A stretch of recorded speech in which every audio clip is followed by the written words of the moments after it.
Matin wa, agus fáilte af go comedy call agus bunstructure a ha gáláte tron show agus tro Microsoft Teams. Je nog kiendig geweld na microfonen akkev en daar goed je Teams agus na voedigen live. Maar als je bekeestig is en niet er hengige agus geweldschiver zo'n pdien, kun je het microfoon. Bestoos ik zijn eerder meer de hoorlijke dolkrijten er treurige lefach geluurnissen. Je graasvan als je een tort tank uit de zuur het wat in show zo'n door hoogte en gaar teub. Als je een mogelijk danam gerdu gias gerdu harioch als er kaun aan een fresto als een troker als je een giurik me naar sturig de washoos gacht lesten ze hakken maar buil maar ook een gemidja shock me tot geen kliekjes sturig als de kusperen als je jespet. Zijn tankel je graas voor zo'n noem hij kuron wie rugge gaat kansnokken als een kuju commission Janushin kujige woch uit de geheim de woorden heen. Als een tankel je is zo'n kansnokken haas in de rugge is zo'n baasjes na skieren nakin fucking helen. Kumichu janige kach dachi is tjouwig. Uit kumichu kian suas kansnokken richele. Hani waan ku economicoch ach ku spiritual kujo kumichu chin aan de water hoors kumichu fiken wagen mode goal aatje waar we deunje gurm eerste krias bij security swantje tre heen. Sin ku kumichu kore reine carriage nakin ha korein a kalma ke simal kumichu koru dan hamal suas asne destines en haksen. Als ik me gaat mogelijk gere scherven pokboch a hante, als ik me tot gaif skettige gaat lesje gommes als ne hilochen is zo'n scherven kormach als kerste hot zegt gar korsnokken a hat ari bekommerus kaum suas hat Spanisch is sto hoschorn Spanisch in echt karo me kommerischen has sturige gaan ek wantina show. Zijn meistar peken skachliest. Amen.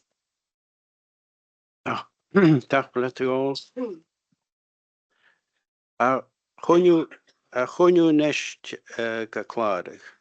En de dag die stuurde na konju goedin na lennis naar Kenia. Maar als je dus beeld en comedy uit verdielig door computer vaak over camera uit een microfoon Maar of ik in een vierlucht door computer vaak weer een dag goed, maar als je bij die aanschnoffiger kist.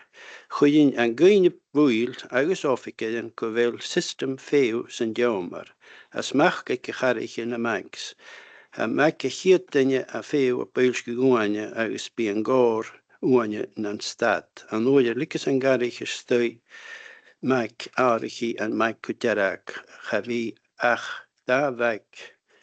Ik kan nu nou.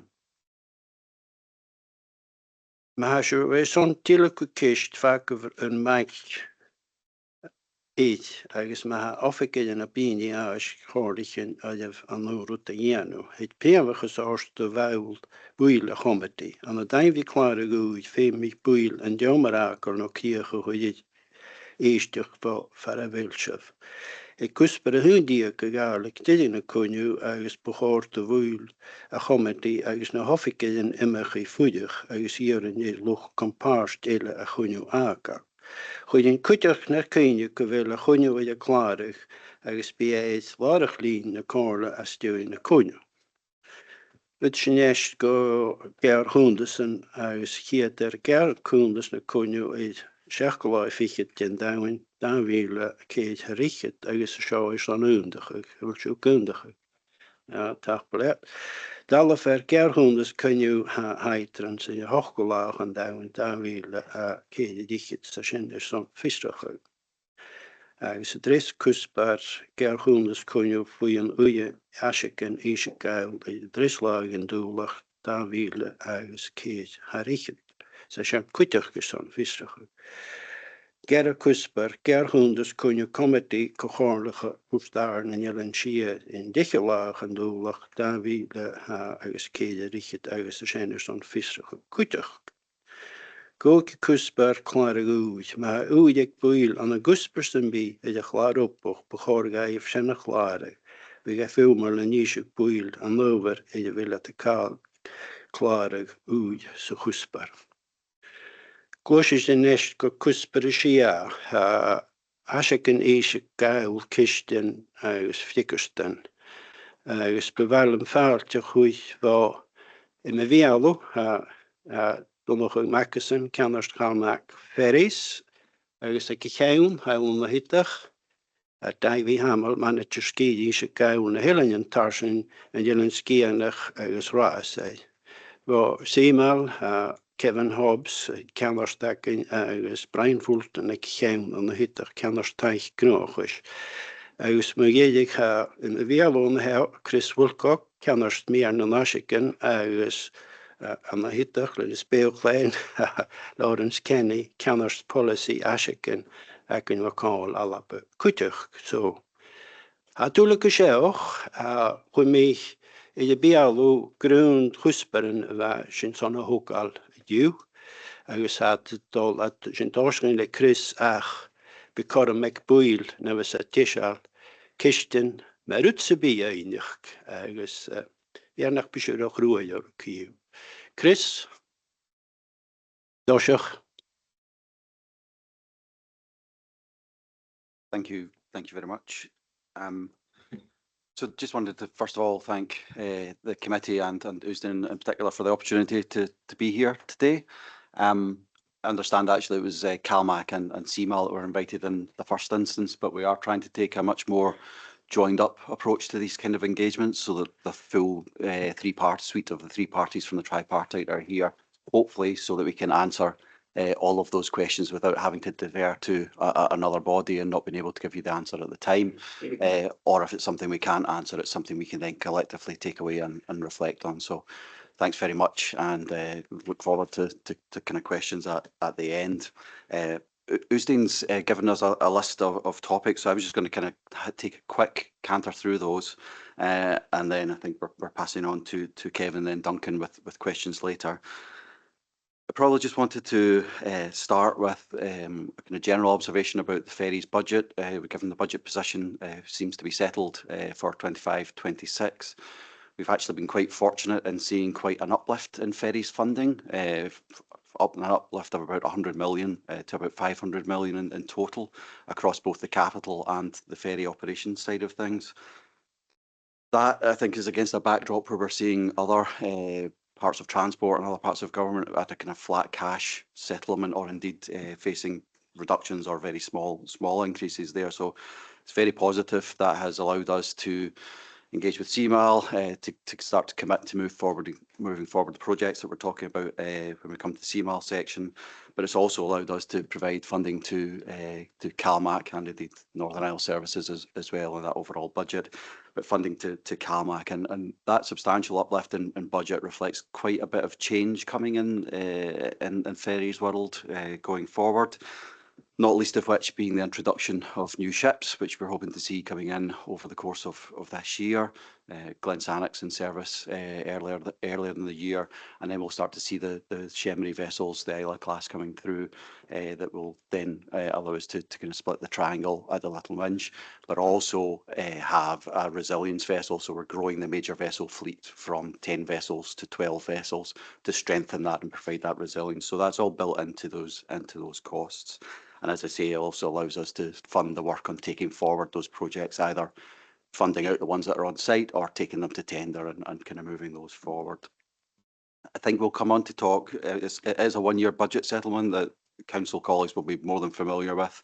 We don't have sight of the budget beyond that, but I would assure people that in terms of our projections and planning, working very closely with CMAL and CalMac, we are building in allowances subject to budget approvals for the kind of further projects, such as the phase 2 of the small vessel replacement programme. So quite a lot of activity happening across the piece in that space. So happy to take any questions on that at the end. couple of other things. There's been a lot of discussion about Project Neptune, some recent kind of press interest in that as well. I'm not going to say too much on that, although happy to take questions in the Q&A session. The Cabinet Secretary on that has been very clear that this Project Neptune and by no means has gone away. It is not sitting on a shelf somewhere to not be reviewed again. But the CabSec has been very clear that the focus just now is on delivering the next Chiefs contract by October, and that in itself will need a lot of focus on changes to structure at CalMac to make sure that they're compliant with the TECL regime that effectively demonstrates that government has control over that organisation and therefore can directly award a contract. So that's very much where the focus is until October, but a return to Project Neptune after that period in time. And the Cabinet Secretary has been again clear to us and I think publicly that nothing is off the table in that space for consideration. One of the other topics the Chair has passed is just around the Sound of Harris and Sound of Barra economic studies, looking at what enhancements could be made to those services. And I am conscious that there have been quite a number of requests over the years, certainly my time in this role. There's been some requests for enhancements to those services. We've not been able to deliver those as fully as we would like. I know in resilient situations, CalMac has been able to increase those services to allow alternate routes to be used and more choice for people needing to use the services off of the island. There is a cost though to providing that in the longer term, and budget wise we've not been able to find that in an affordable way.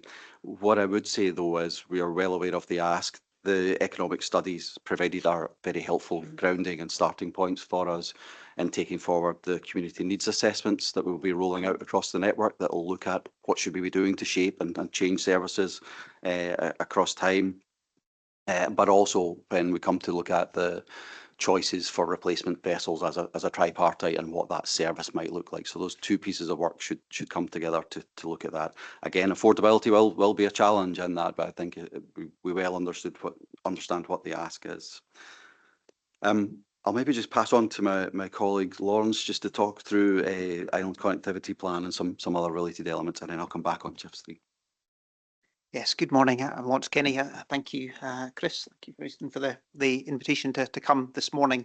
So I'm going to talk briefly about the Islands Connectivity Plan, and Preston has also asked us to talk a little bit about ferry fares and where that may be going in the future. So the Islands Connectivity Plan was published last year for a public consultation and a series of public events. I understand the committee considered this at one of your sessions last year when you prepared a response from the Comhairle to the consultation. In September of last year, we published analysis of all the consultation responses and initial responses and how we would take those forward. These are two documents that were published: the strategic approach paper setting out overall approach to ferry services going forward with a vision and 4 priorities of reliable and resilient, accessible, integrated and low carbon and environment.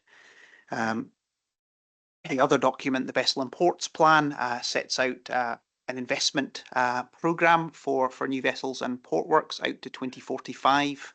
Again, with a particular focus on reliability and resilience and tackling those particular challenges.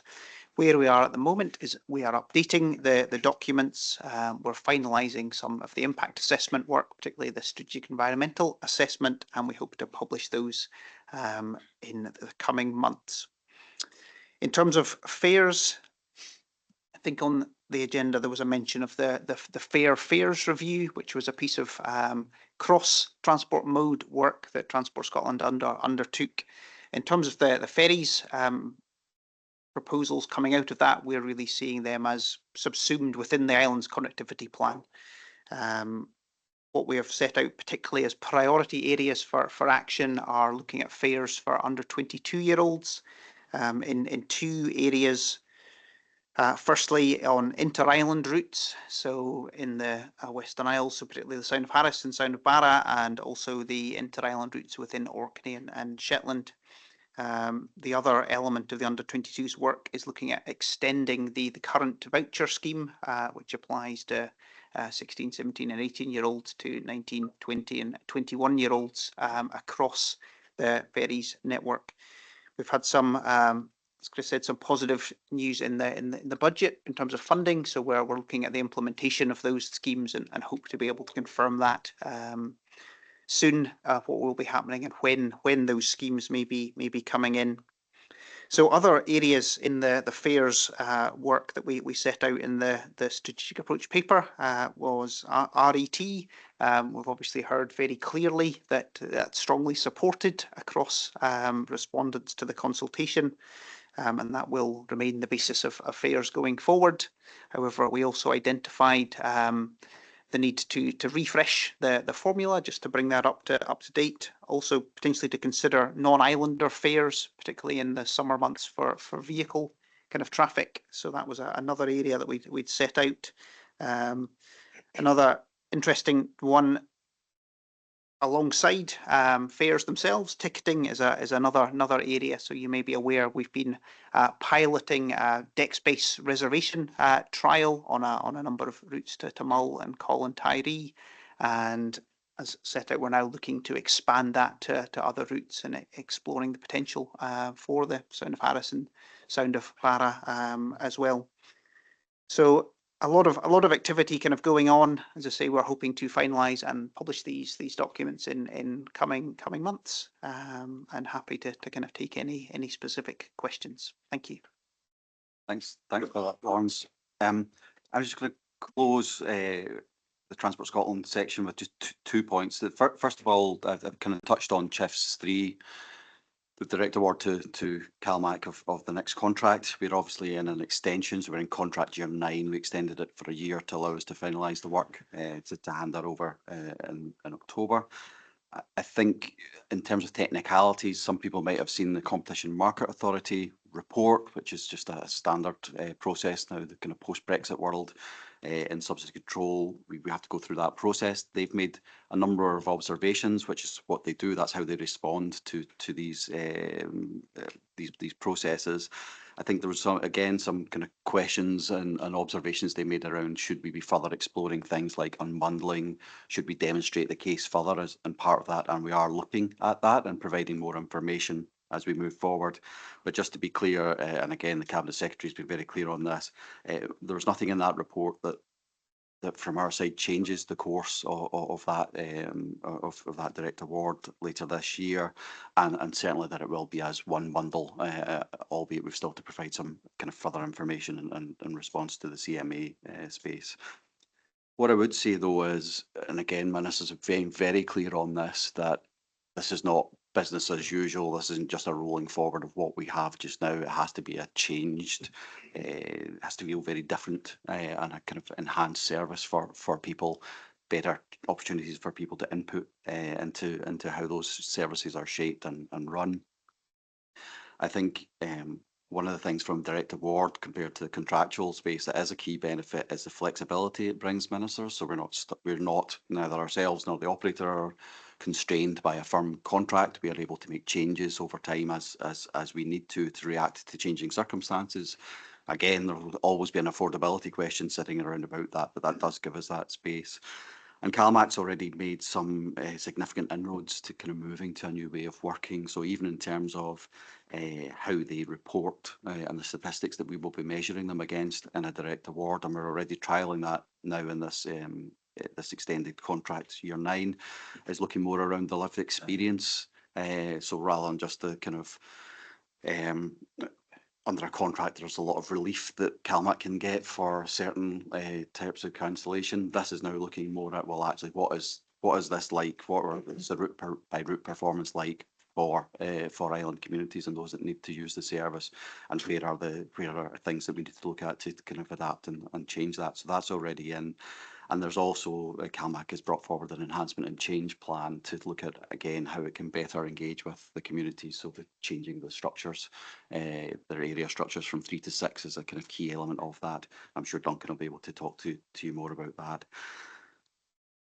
We're also engaging very closely with the Ferry Community Board and other stakeholders on how do they feed into the contract? The FCB was very much involved in helping shape those new KPIs and reporting mechanisms. But again, how do we engage better with stakeholders across the network to kind of inform, review, and constant change of services going forward? So that's where we are at the moment. And the final issue, it's not one that the chair had flagged, but it's something that I've spoken to a couple of people in the chamber and certainly over the last period, Transport Scotland's been focused on this, is around there's a lot of increased activity likely to happen, and particularly in Lewis and Harris with the new interconnector. We're looking at the kind of spikes in activity. I know that was something that came back from this committee in its report in response to the ICP. So we are very much looking at what does that look like and how might that best be managed? What is the role for the contractor in that? How are we going to be able to manage those increased volumes? And I know it's not just ferry services that are impacted by that, but I just want to give some assurance that that is something that is, again, very much on ministers' desks and minds at the moment. That's all from me. Thanks, Stuart. Thank you. Kevin? Can you put the lights off? Okay. Yeah. Yeah, good. Okay. Yeah, SVRP, the SVRP phase 1, which people are aware of, we are in a tender phase at the moment and looking at awarding a contract, hopefully by March of this year, for the first 7 of the 10. SVR phase 2, we went out to tender last year for a concept designer, the concept designer that won it, which in some ways isn't unsurprising, was Navalu, who did phase 1 as well, because they are very attuned to these types of vessels and routes. So we appointed them in November. They've already been out here for a week looking at the routes and travelling on the vessels backwards and forwards to sort of see the challenges around the 2 sound routes, which are obviously 2 of the 3 vessels that will be in phase 2. It's hoped that we will be able to conclude the concept design for phase 2 by about mid-year this year.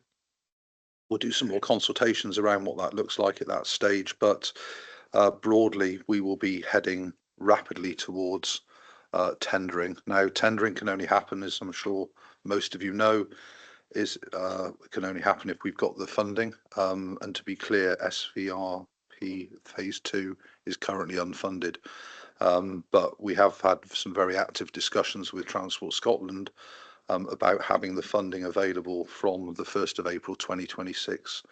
And in actual fact, if we go out to tender, if we prepare the tender for phase 2, probably won't be ready to go out to tender on that anyway until at least Q1 calendar year next year. So because it's only 3 vessels, our view is that the completion of the 7 should be coincidental with the completion of the 3, because obviously it's less vessels to build. So what we can't determine is whether we will end up with the same builders or not, because that's obviously dependent on who wants to tender, and you know what the pricing and all that sort of good stuff is. So that's where we are with phase 2. In terms of the Little Minch vessels, obviously they are in a batch of 4 in relation to the Cemre vessels, which are being built in Turkey. I think it's probably people are fairly well versed on the fact that there hasn't been an awful lot of luck in terms of geopolitical issues for those vessels. They're broadly running about 6 months late at the moment. And just to sort of go over the reasons, or the main reasons anyway, the first one was obviously the Ukraine war didn't help, because the steel plant that all of Turkey uses was Mariupol in the Ukraine, which obviously is no longer functioning and is flattened. There was the earthquake, which closed the yard for about a month. The earthquake wasn't in that region of Turkey, but an awful lot of the workers lost friends and family in that. So, and then finally we've had the Houthi problem within the Red Sea in relation to more or less shipping avoiding going through the Suez Canal, which means they've got to go around the Horn of Africa, and that's caused huge problems because when you add 3 or 4 weeks onto a journey with these massive container ships that are coming from the east, or the ones coming from the west going out east, there's simply not enough container ships in the world to keep up with the demand. You know, these vessels have 400 or 500 million pounds each, and you don't have dozens of them sitting around waiting for a global event. So that's caused some problems as well. So we're about 6 months behind. As far as the first vessel is concerned, it was due to go into dry dock next Monday, the 10th. There's been some issues around weather over there, and the vessel that's in that dry dock at the moment is delayed by 4 or 5 days. So we're hoping that the first vessel will go into the dock on the 14th or the 15th, which is the back end of next week. Once that has happened, we'll have to be able to make an assessment as to when the first sea trials will take place for that vessel, which we're hoping will be within March as it stands at the moment. But we can't say that with complete certainty until the ship's been in the dock, because obviously it hasn't been in a dock since it was launched. It's been alongside, and we don't know if there's been any damage occurring to that vessel. We believe at the moment that effectively each vessel will be about 4 months apart. That's what we're looking at. So if we were to take delivery of the first one in April, let's just say this year, all 4 should be coming out, you know, within a 12-month period or thereabouts. So I think that's a good bit of news. I think one of the issues which we are also considering at the moment with CalMac is that the first vessel from Comhairle will go onto the Eilean route for sure. The second vessel might not go onto the Eilean route. It might come here first for a period and then cascade back. And the reason for that is that we intend to close and completely rebuild Port Eilean. And Port Eilean at the moment cannot take the depth of ship that that class of vessel is. So it could be that if we end up with a situation where the second vessel is delivered, but we're not ready to start the Port Eilean job, it could be that we have the second vessel come here, and then when the third one arrives, we would cascade the second one back, and the third one, which is obviously designated for this route, would come onto this route immediately. So that's just the sort of thought process behind it at the moment. So there could be a bit of upside there, I think. Looking at Port Eilean, probably we're not going to be ready to put shovels in the ground at least until the autumn time, and that might not be the best time of year to actually start a massive project like that, because there's a huge amount of floating plant, and that is disrupted by poor weather, and that type of plant costs tens of thousands of pounds a day in some instances. So we've got to make some decisions around that. As far as a Lottie is concerned, slightly better news in SVRP phase 2. In the budget, which is, I think, about to be passed, not quite passed, but it looks like it's going to go through with the abstention of Labour and others coming alongside. The Lottie was included in the budget for 25-26. So we have gone through the concept design phase of that. The tender is being prepared now, and we would hope to be out to tender no later than the end of calendar year Q2 this year, which would really leave us in a position where we should be able to, providing there are shipyards which are bidding, be able to place an order before the end of this financial year, which is obviously calendar year Q1 2026. So that will be the Lottie, you know, underway at that stage. Gassé, we're just going out now to get some ground investigation done and the detailed design. Again, ground investigation detailed design was in the budget, which is hopefully due to be passed. The ground investigation and the cores that are taken will then lead obviously to the detailed design. Once the detailed design is done, the tender will be worked up alongside of that, and we would hope that within a year to 18 months that project can actually get underway. So that would be the replacement of the Loch Boisdale facility, which is obviously not in the best condition within the suite of ports that we own. And just for reference, whilst we say that the certain ports in our portfolio are not the youngest of ports, please don't confuse that with whether they're safe or not, because if they're not safe, we wouldn't use them. So they will be kept safe until we have a replacement for the gas terminal development and the completion of that. So obviously you'll be able to take questions afterwards, but I think that sort of covers the general CMAL points. So maybe hand over to Duncan now. Thank you, Chair. Yeah, thank you. You put your light off, Kevin. Duncan? Okay, thank you, Chairman. First of all, it's a pleasure to be here. It's my first time meeting the caller, so I have been in the area several times since I started, but it's a pleasure to have the opportunity to speak to you today. What I'll do is I'll just give you a little bit of background, talk about the e-booking system first, and then hand over maybe to David to talk about the proposed timetable for the Little Minchin activities there so far. So I joined CalMac on the 4th of April last year, and I came back in at a moment when the previous managing director had just exited. So I came straight back in under fairly difficult circumstances.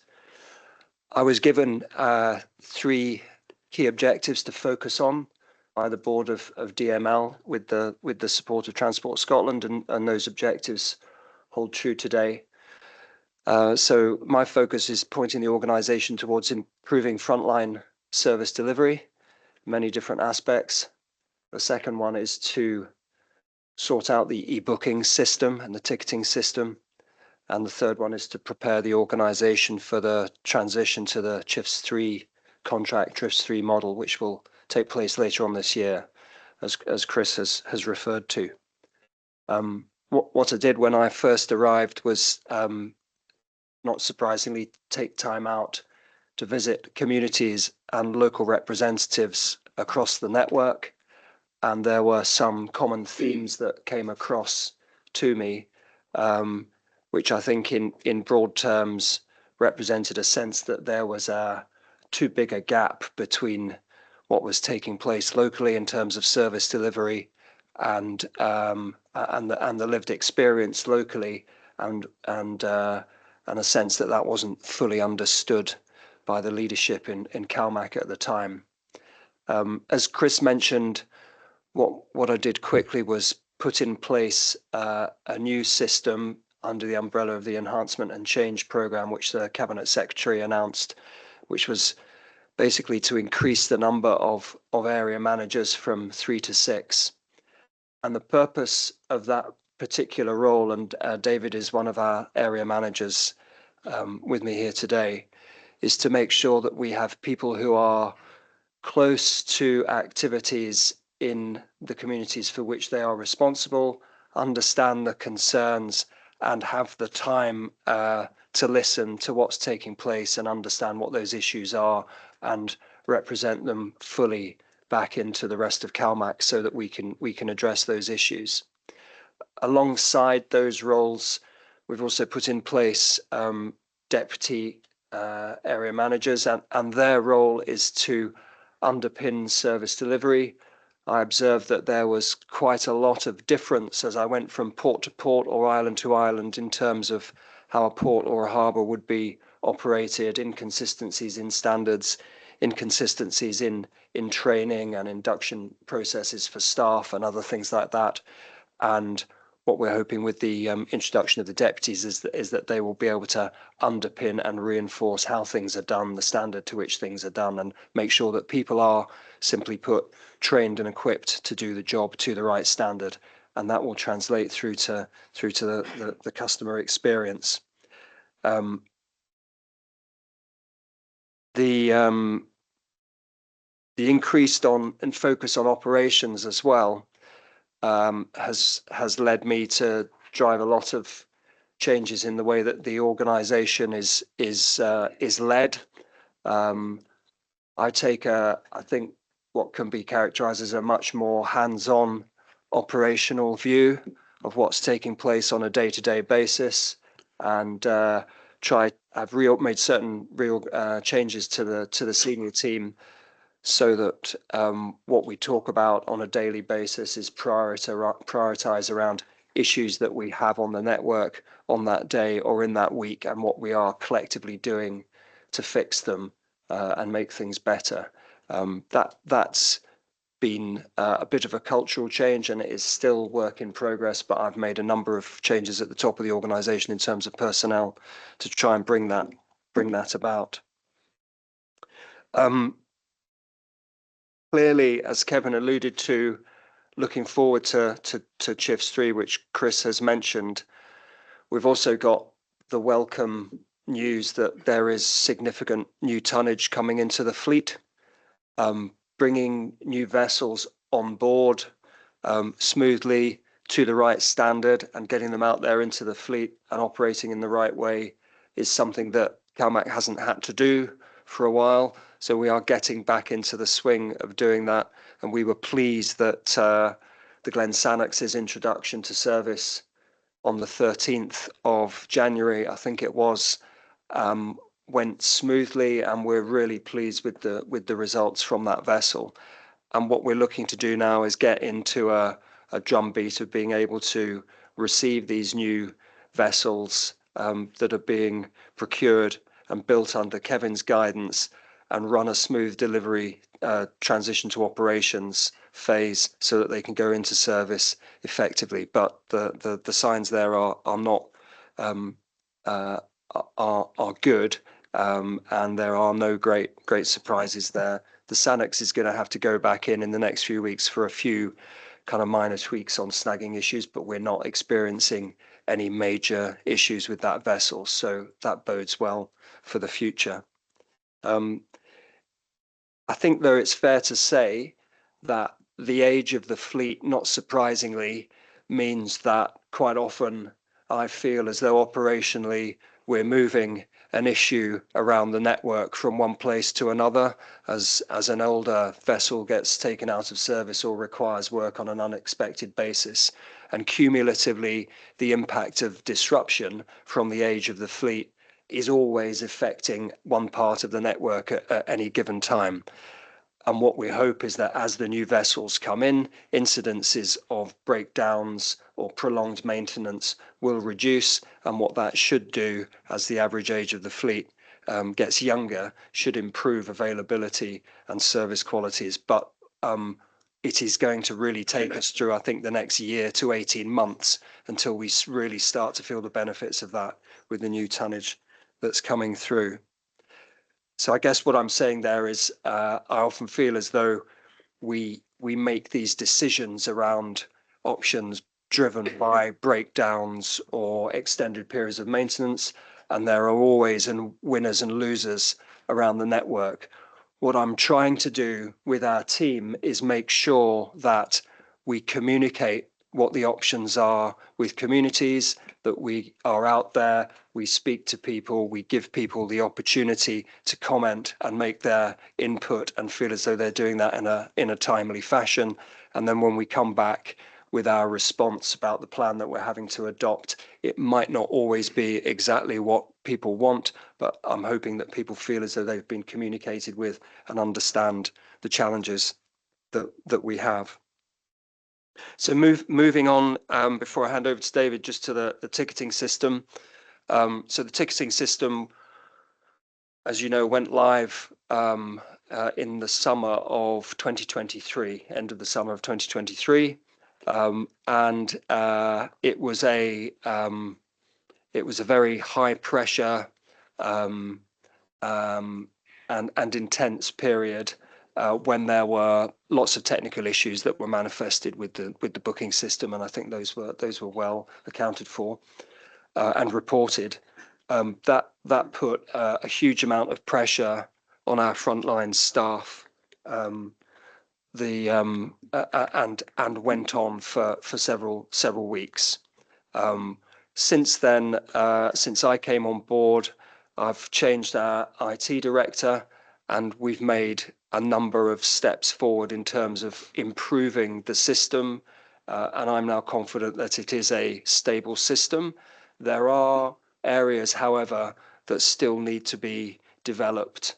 Two areas that I would point towards. One is within the small vessel fleet, we have some routes where I'm not convinced the ticketing system actually will ever work that well on those routes, and we're looking at that, and that tends to be when it's a shorter route and you are basically dealing with the complication of people buying tickets on a vessel that's only doing a short route, and just the pressure that puts on the purser on the vessel.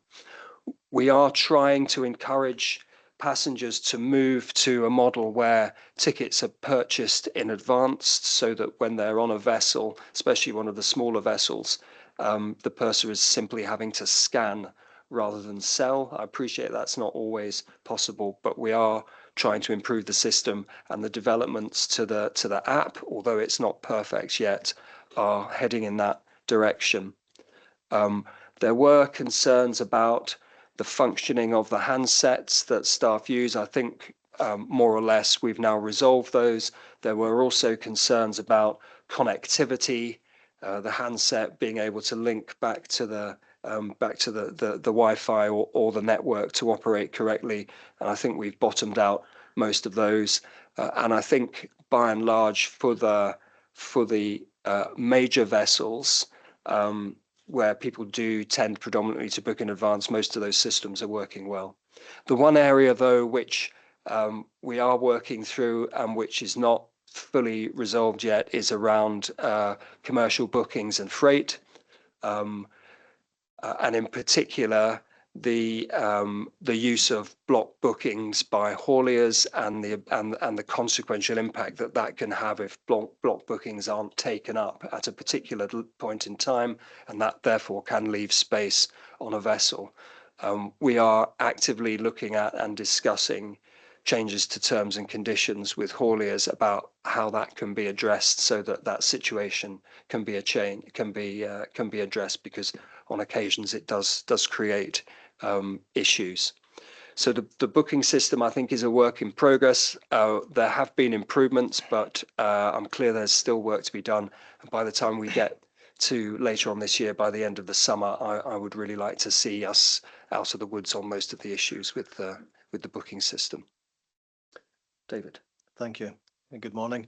So Little Minch timetables and where we are with the Little Minch timetables. So obviously we're going to be bringing on an extra vessel to the Uig Tarbert, Uig Loch Maddie runs.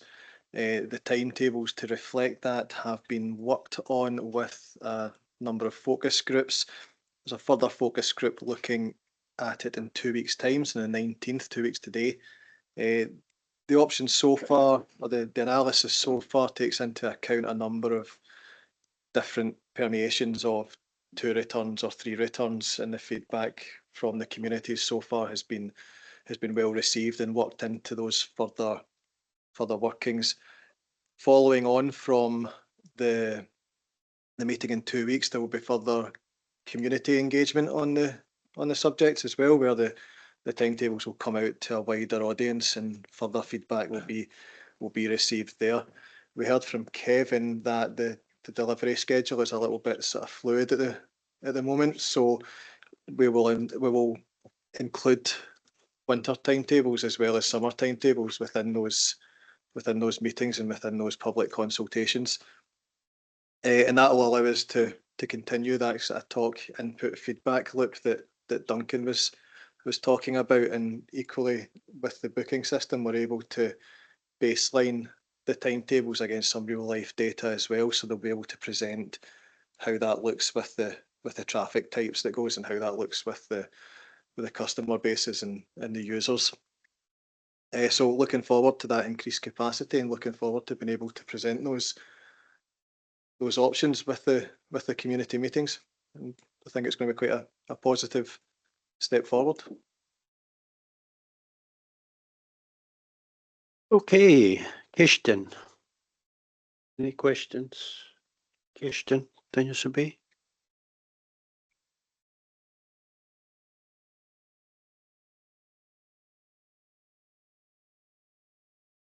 Norman? Thanks, Chair. I'm not a member of your committee. Just picking up on what was mentioned about concessionary fares for under 22 travel. You mentioned between Harrison, Bernery and Barra and Erskine. Is the concessionary fare that we're looking for here going to be restricted to inter-island travel? That's like saying if you've got a free train pass for under 22s, you're living in Glasgow, you can't go to Edinburgh.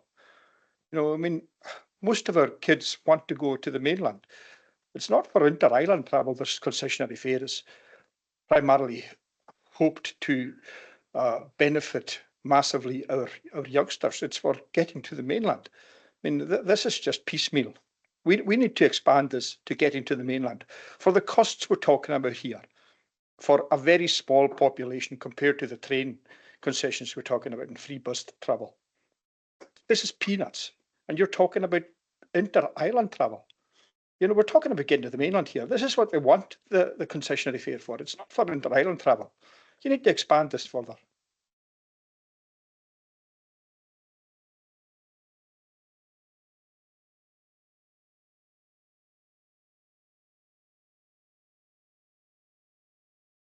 Tam, yes, always.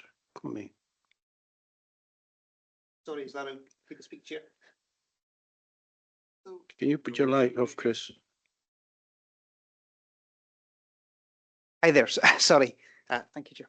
There are two elements of the proposal that we've put forward. The first being for inter-island travel, so within the West Isles, so the two Sounds routes in Orkney and Shetland. And the second element is an extension of the voucher scheme to 19, 20 and 21-year-olds. So that is providing travel to the mainland. At this stage, that would only be an extension of the 4 voucher scheme. But that's the proposal currently on the table. Thank you.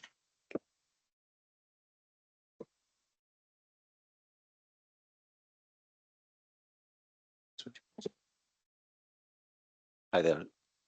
Sorry, just to add exactly what Lawrence has said there, the point you make around expanding that more widely is one that ministers are hearing from on a number of fronts, and I think it's something we'll continue to look at. There is an affordability piece on all of this, and this was a first step towards that.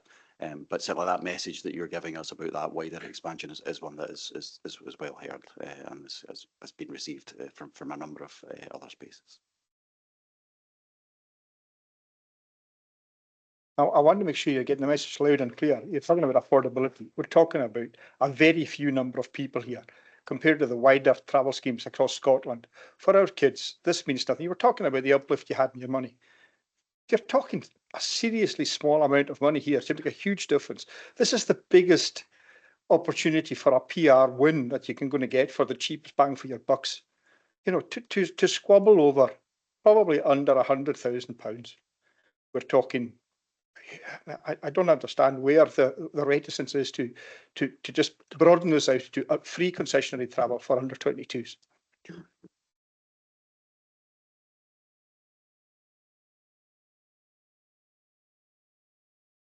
Councillor McNeill. Thank you, Chair. Thank you, gentlemen, for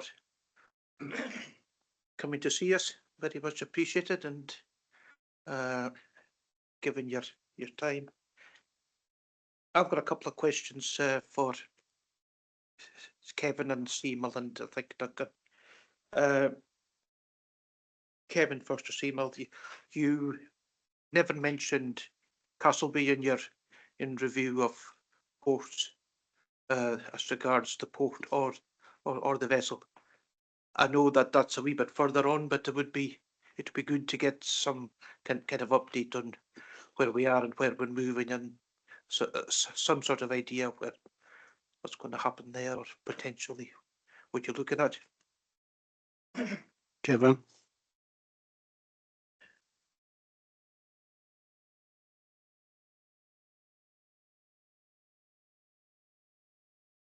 No, come here. That's it. Yeah. Oh, good. Okay, it's fine. Yeah. So, as you're aware, we've got 26 ports in total. a number of those ports have received some pretty significant investment in the past. What we do on a 3-year or a 5-year basis is we do a condition monitoring analysis on all of our ports, and Castle Bay is on the list. Is all of our ports are on the list, but it is not at the top of the list. So in terms of us having to prioritise where the money is spent, and you know the pot of money is not infinite, we have greater need elsewhere compared to Castle Bay. So Castle Bay is not in need of immediate investment. I'm not saying it's in perfect condition, but we're looking at that particular facility about 10 years from now. The most urgent one on the network happens to be in the Outer Hebrides, which is obviously Loch Boisdale, and that's where the focus has been for this particular island chain. And of course, you'll be very aware that, you know, Ullapool and Stornoway were invested in some 10 years ago, well, 10 years plus ago. And recently, obviously, the Lochmaddy, Tarbert Harris and the Uig facilities have been upgraded. Uig isn't quite finished yet. It's finished in terms of the actual physical sort of heavy engineering, but the facility in terms of the new passenger facility and terminal building is not finished quite yet, but that will be finished by mid-year this year. So all of our ports we look at and we take seriously, but we have to prioritise where the money goes. And as I say, there isn't an infinite amount of money. So as far as Castle Bay is concerned, we will continue monitoring it, but it is not top of the list at the moment. Just a couple of wee things, but back on that, if you don't mind. There are, as you're aware, there have been several times now where the Lewis has had to transfer to Stornoway for safe berthing, whatever. You know, if Castle Bay is this secure, why is this happening all of a sudden? I know there's been various correspondence as regards that, so just and could you give me an update if there's any work going to be done on the sound terminals as well, with the new vessels coming through? And also another wee one, since you're saying Castle Bay is 10 years away or thereabouts, where does the new vessel for Castle Bay fit in? That we're aware that the Lewis is coming to the end of its lifespan or workable lifespan. Yeah. Okay, so yeah, I mean, as far as the sort of asset of Castle Bay is concerned, we haven't got any current concerns about it from an asset owner's perspective. As I'm sure you're aware, not wanting to throw Duncan under the bus, you can kick me later on, but it's you know, it's at the master's discretion in a given period of time. If the weather is going to be significantly poorer than on average, then, you know, the dynamic risk assessments that a master makes is a daily occurrence. And you know, I am aware that there has been a number of times when the Isle of Lewis has left and gone to other places from a safety perspective, but you know, ultimately that is not to do with the port itself. It's to do with the wave climate, it's to do with the wind speed, etc., etc. And you know, everybody always asks the question across the whole network, well, things seem to be getting worse. And what I would say to that is that if you look at the weather patterns that are hitting us, and let's look at the last couple. Storm Dara was one, and then can't say it. Owen, I guess it was a Irish name.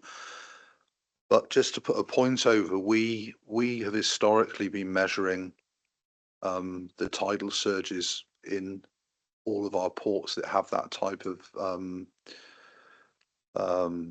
monitoring facility, and prior to the Storm Dara, the most we'd ever come across was a storm surge of 1.2 meters. Storm Dara caused a 1.5 meter storm surge, and the latest one, Owen, actually caused a 2.1 meter storm surge. So, you know, it's not through lack of trying. What I would say is that for new vessels, and I think probably the Glen Sannox is a good idea, and obviously the Glen Sannox took a lot longer to build before anybody states the obvious. But that's come into operation, and that has been operating in conditions which are significantly worse than historically. You would have had the ships, Isle of Arran and the Calyards, have been crying off. Certainly in the first week of operation, quite a lot of the routes were on amber alert and red alert, but that ship's going backwards and forwards. So what I can say is when we're building ports of the future, we're building them higher to account for these storm surges. And also with regard to vessels, they have got much more power for the future to actually deal with these things. And one of the measures of power is station holding. So if you're broad onto the wind, and if you look at the Isle of Arran, it's 25 knots. If you look at the Calyards, it's 32, and the Glen Sannox is 48. So the ability for them to dock successfully in a controlled manner is improving, and we've built that into the ships we're building at Chemray, and certainly with the Lottie replacement. Not that you're worried about it, but we're also going to replace the 2 freighters for the Northern Isles.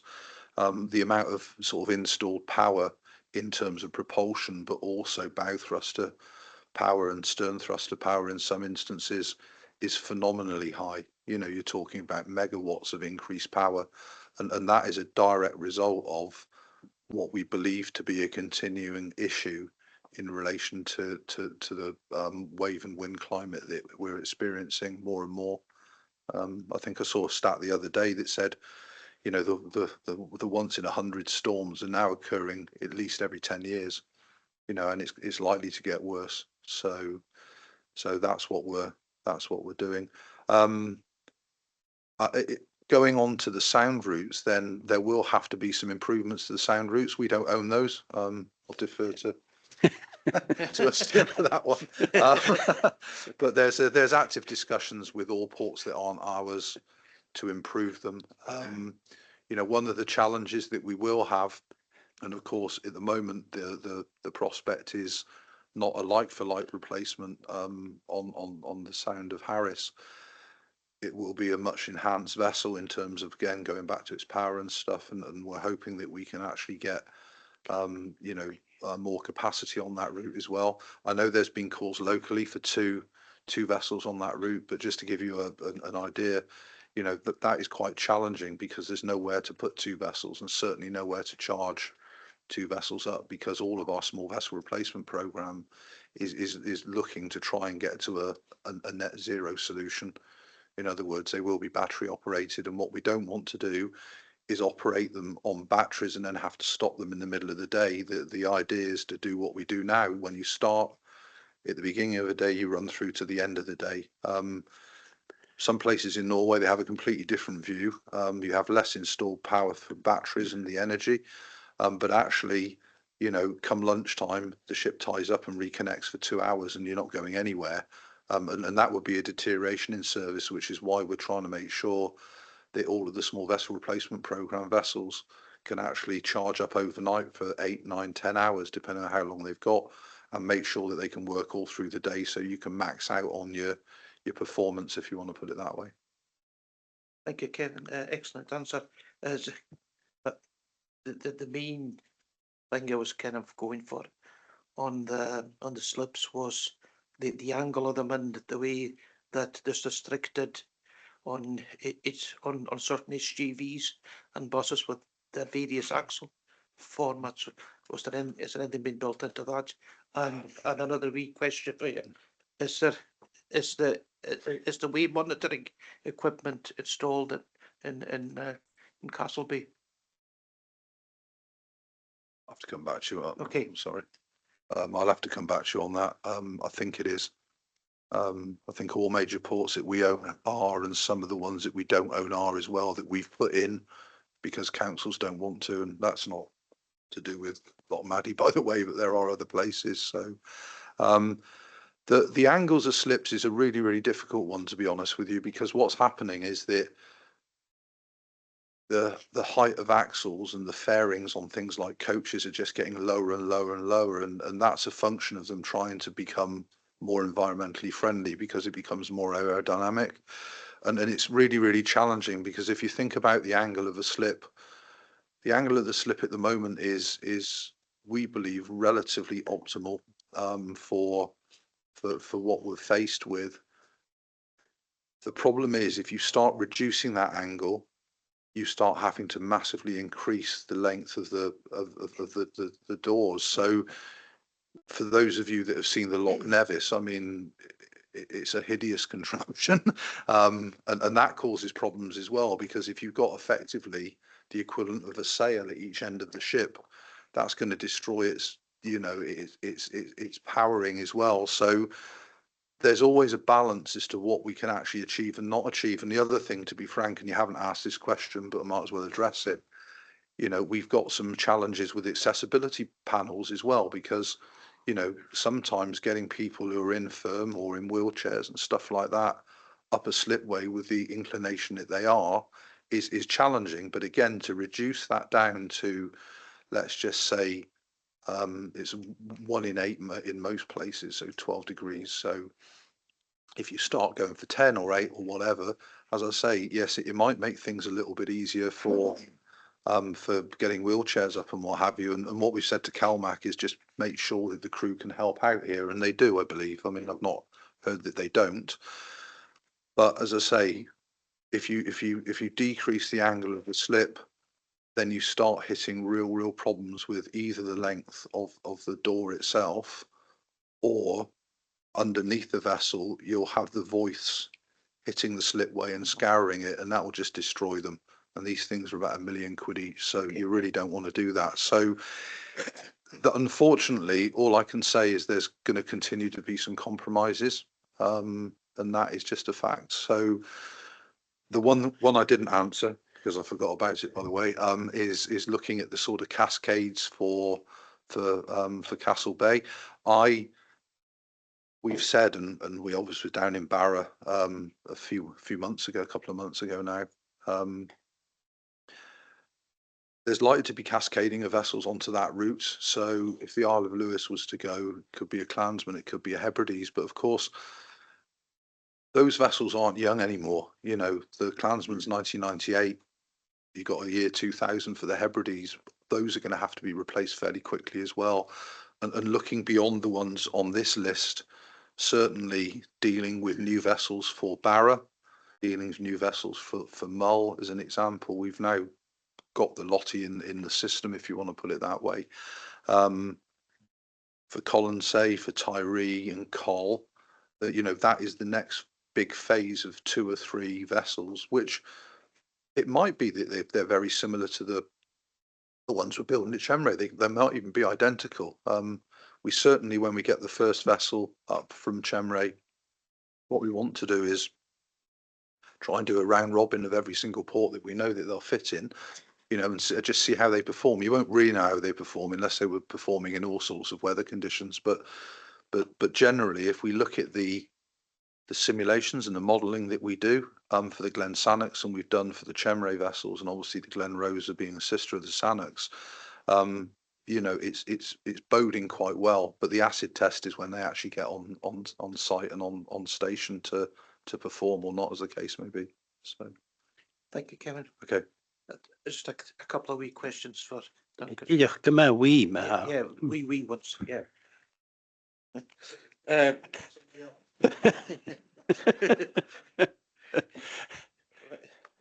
Hi, Doug. I've got a couple of questions here. The first one's a question observation as regards to booking and the deck space. As somebody that travels fairly often on ferries, quite often get bookings kind of refused. You know, there's nothing available, and you turn up and you get on easily, and even after you're on, there's a number of spaces left, and even coming up this week, we come up as foot passengers, and one of our colleagues got on, and there was still space. Yeah. So you know that's a common thing, but you're aware of that. If I, can I make just on that one? So yeah, so the new booking system allocates space or attempts to allocate space by vehicle type in a much more, I don't know, digital automatic way than used to be the case. So there's still quite a lot of calibration of that taking place, and I think sometimes that throws up an error. But as I said earlier on, the main area for me is about where we've had block bookings and late cancellations, and the speed at which that can then free up spaces in the system. So that's not me not fully accepting your point, but trying to reassure that we're trying to get to the bottom of that. I understand that, but it can be difficult. Absolutely. When you've Yeah, had I a period apologise for that. You've had a period of cancellations, and like on the 7th of Harris just now, there's a smallest vessel in Yeah. place. My mother question was, I've had representations from hauliers that you used to have a yearly annual meet up with yourselves in Glasgow, and we've brought this up several times, and it was agreed that this would be reintroduced, and it hasn't happened. Any chance you could look at that again? Yeah, so that is definitely going to be reintroduced. We are in discussions with the Road Hauliers Association at the moment as well to see if they would like to be part of overseeing or facilitating that to an extent.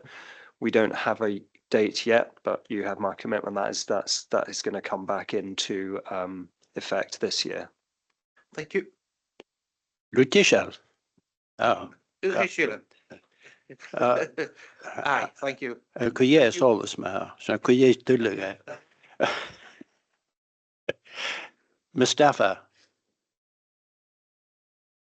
Don't think I have much left after Mr. McNeil. It was just one observation, I think, probably to Calmac or Transport Scotland, both of them. And obviously, in relation to the chief, and I was hoping that when we heard that at the beginning, the award of the chief and discussion, that one of the fundamental things that applies to Calmac or any organization serving the islands really is to be representative of the users they serve. And I know Duncan mentioned the increase of area managers, but in terms of senior management and in terms of board management, I think that I still feel that Calmac feel a bit still remote to the areas they serve, and I was hoping that maybe in relation to the chief that this will change, because obviously that will have a direct relationship in a way. The organization is accountable to the local users. So just as a remark, the booking system, I think my colleague there mentioned the booking system, and I was just going to highlight that although you're attempting to deal with it, but it's still causing increase and cancellation that affect directly the tourism business, especially houses, self-catering, when people have cancellation, and that'll have an impact on them if they can't book for the next day. And so that impacting on the local economy. The last thing, and I think Transport Scotland as well, with the Little Minch timetable, I've been part of the consultation and the feedback of the timetable that was sent to you. So, and most of it requested an increase in sailings, so to coincide with hopefully improving the freight that's going out and different things. So I hope you're not just going to dismiss that, and I hope you listen to the community and take that in consideration in the new timetable. Thank you. Okay, thank you, Mustafa. Put your light off. Were you looking for any kind of response from anybody? No? Chris is looking keen. Thanks, Usdene. So I mean, certainly in terms of the Little Minch timetables, I've not directly been involved. I'm sure my team has, along with CalMac colleagues.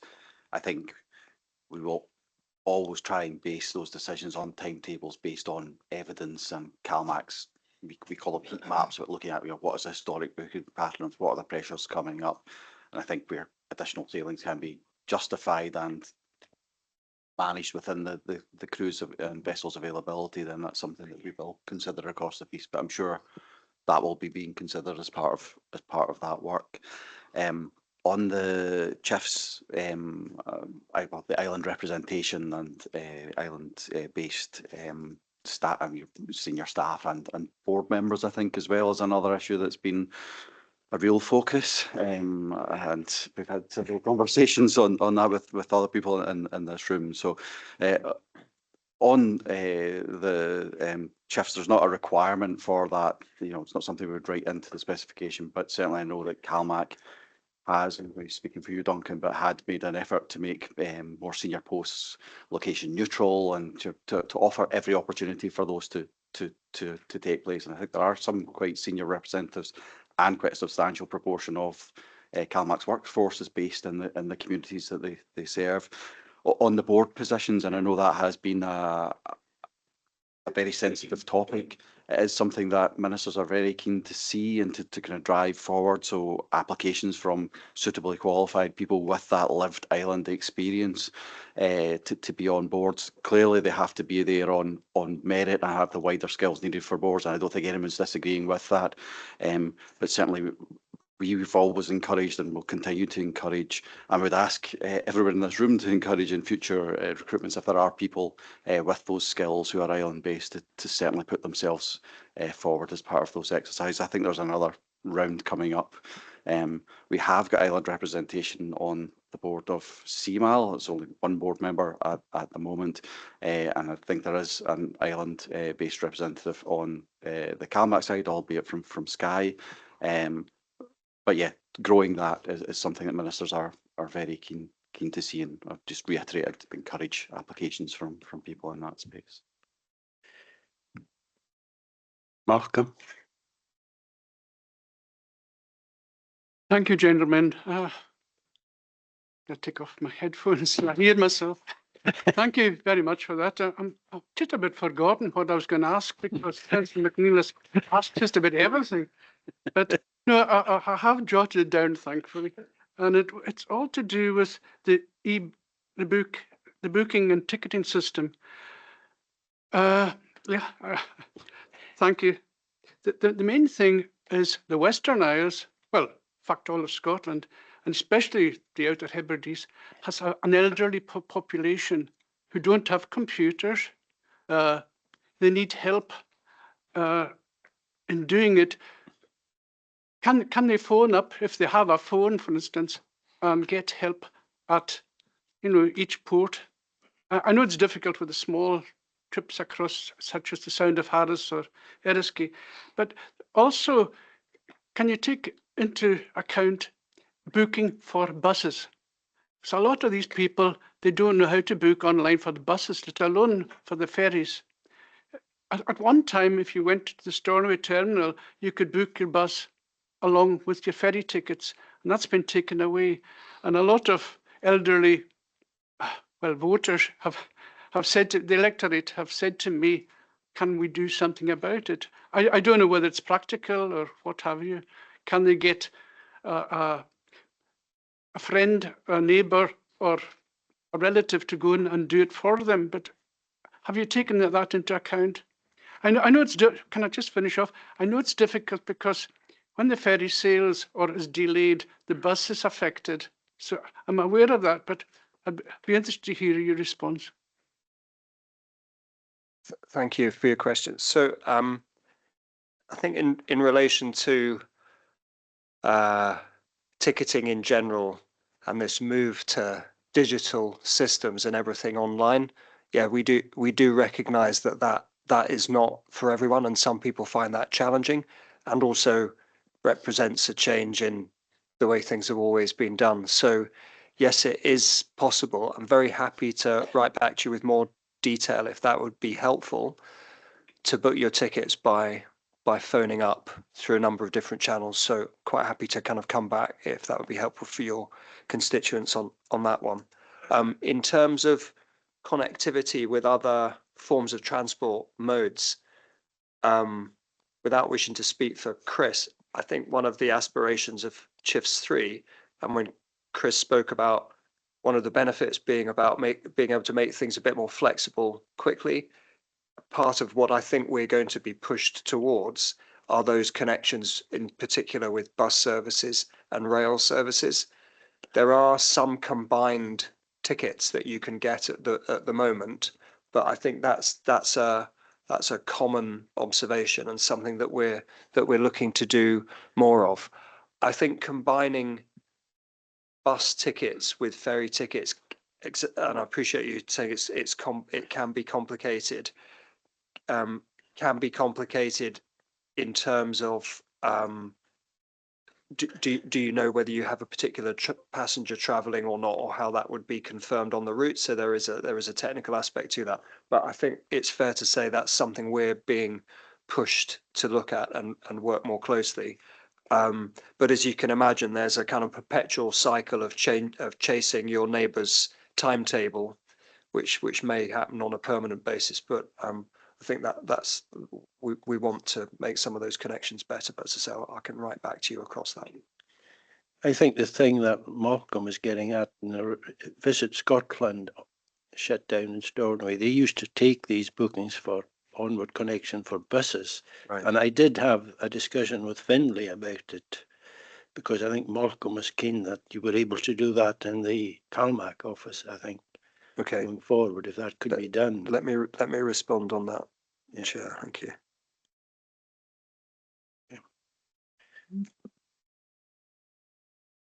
Yeah. Just going back to Councillor Manil's question, we've Oh, don't encourage it. yeah, I know. Yeah, I'll keep it brief. The wonders of communication. So there isn't a wave buoy in Castle Bay at the moment, but we will certainly be putting one in a couple of years in advance of any redevelopment, because we need to be able to model exactly what we're building and for what reason. As I say, generally our ports become higher out of the water because of not necessarily the issue of rising water levels, but the storm surges with the power of the storms more than anything. So we have got them in other places, but it tends to be a precursor to a redevelopment. Obviously, you know, monitoring the wind direction and all that sort of stuff, and the tidal levels, that's all now, you know, online and electronic, but the actual wave data, and you will never get live wave data either. It's actually a wave buoy. You put it in for a year, you then swap it out, and then you download all the data. It won't give you, you know, the live stuff. What people use, whether they're in the yachting fraternity or whether it's a ferry, is they tend to use the live webcams at the moment to have a look and see what's going on. So hopefully that covers that one off.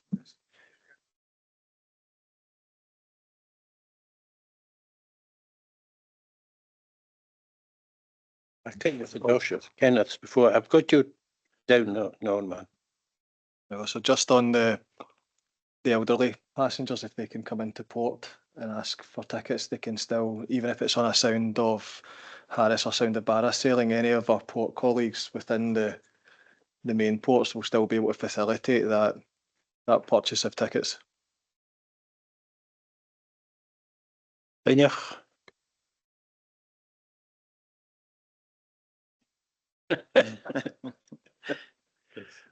Morning, Tang. Not a member of the committee, but I've got a few questions. I'll try and keep them brief and direct. First one to Kevin, and you're no surprise that I'm taking issue with something you've just said a while ago. Small vessel replacement program 2. I attended the consultation down in Leverborough, and I think as a chamber and as community and as an authority, one of the main focuses we have is on improving the economics of the area. And one of the biggest restrictions we have on developing our economy is the lack of regular transport across the centre of Harris. It's very restrictive with one sailing, with starting on the US side, and I think everybody would be in favour and would be recommending having 2 vessels on that, one on either side. You said there aren't there's no charging facilities at any of the ports, so we're starting from scratch. If we're going to go for that, then you're going to have to install charging facilities at each side, and I think part of it has to be looking at providing a safe berth in Leverborough, because if we have 2 ferries starting on the US side, it's of no use to us here. It's going to restrict economy. Nobody can get to Barran back in the one day because of the timetabling, because of the daylight restrictions. We need to have a ferry leaving from this side as well as from the Barra side in order to open up the Western Isles economy to the people in the Western Isles, to the businesses here. So that's on that one. I have one for, second one for yourself. Just a wee easy one this time, you probably know, is you mentioned that one of the vessels for Port Ellen, for Eilean, would be coming onto the Minch route. One of the issues that we raised early on was the differences in that had to be in the designs because of the higher or the greater rise and fall here, and that the 2 Minch vessels were going to have the stern quarters raised to cover the sea conditions and also the weather in the Minch. Will the Eilean vessel be able to maintain a regular time? Because there's no point putting it on, having a timetable, and then it's off all the time. It's going to cause huge damage to our economy, and we're better off with one vessel doing the triangle, as we are, with certainty, than having a vessel that isn't going to be able to meet the conditions. So that's on that one. The other thing on e-ticketing, it's not working. And this was raised at the Hebrides Ferry Stakeholders Group. There is a very simple solution. It's obviously not one that CalMac want to accept, but use your port staff to work out the last wee bits. We've been asking that priority be given to islanders who can only book at the last minute, that you save the last 10-20% of the bookings for the last month or whatever, or last few weeks, and allow the port staff who know their ferries, who know the designs of their vessel, and who know the traffic in their area, to best use that to reduce the number of complaints that are coming in about vessels showing as fully booked and loads of deck space. Having a computer system to try and meet 10 different permutations of large vessels alone on the different deck spaces and the different spaces. As we heard, you use 27 meters of deck space to allocate for a 70-meter Arctic. Now, that's a couple of locals who can get away to a hospital appointment, to a funeral, who, according to your system, won't be able to get. Why are we so focused on digitizing everything and making everything one size fits all? None of your ferries have one size fits all. Therefore, the booking system can't be broken down. And I think that the professor we had on explained that was one of the biggest challenges, and they were struggling with it. But meantime, our communities are getting a poor service from CalMac because you've picked a system that doesn't really fit the needs that we have here. So I'll stop at that. Go med jag sa vad säger are you going to go first, Kevin? Seeing Cognac's take an issue with you. Yes, I will go first. The simple answer about the 4 Chemray vessels, they're all identical. So we raised the ones for Eilean. That's good. So they're all identical sister ships now. That was done after the first contract was signed. We hadn't thought that was necessary, because when we first signed the contract, there was only 2 and there wasn't 4. But the minute that there was 4, we wanted interchangeability, we worked out pretty quickly that it was better to have them all compliant with the little Minch routes than just Eilean. And you might ask, well, why didn't you do that in the first place? And the answer is that it's more steel and it's more money, and Yeah. then the vessel carries less. So that is a consequence of actually, for Eilean anyway, of adding some steel work to make them all the same. So, but we convinced ourselves that was the right thing to do, and we did a variation to contract, and they are all absolutely identical to one another. So that's an easy one.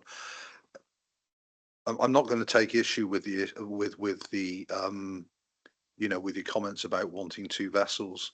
The only thing I would say is that, you know, we don't borrow money from a bank, we borrow it effectively from the government, and it is really a case of you know, an agreement. If there could be one, the ultimate answer is two vessels. We haven't been told, to be frank, that we ought to build 4 vessels in small vessel replacement phase 2. So as it stands at the moment, it is only 1 vessel for this route. I think you're right that should there be 2, they do need to start at opposite ends. You can't put them both together and start them on a staggered basis. So that's fine. And let's just hope the Western Isles Council have got enough for a lay-by berth at Leverburgh. I'm sure the Scottish Government will be able to find that money as they have in previous things. Yeah. But I think, thank you for that. And I think Duncan. before that, I just want to, my comments, although aimed directly at you, but also aimed primarily at Transport Scotland, who are probably the biggest stumbling block to so many of the changes. So I'm really pleased. I'm really pleased to see all 3 here. Too often we've had the complaint that CalMac have been sent out as a sacrificial anode to deal with community issues, and so it's good that all 3 are there together. So thanks. Yeah. Thank you. Yeah, just almost as a statement of principle, personally, I'm not wedded to the e-booking system. I just want to get a booking system that works for everyone, and we're trying to work our way through what we've got. So, you know, I hope you don't detect from me or any of my colleagues a kind of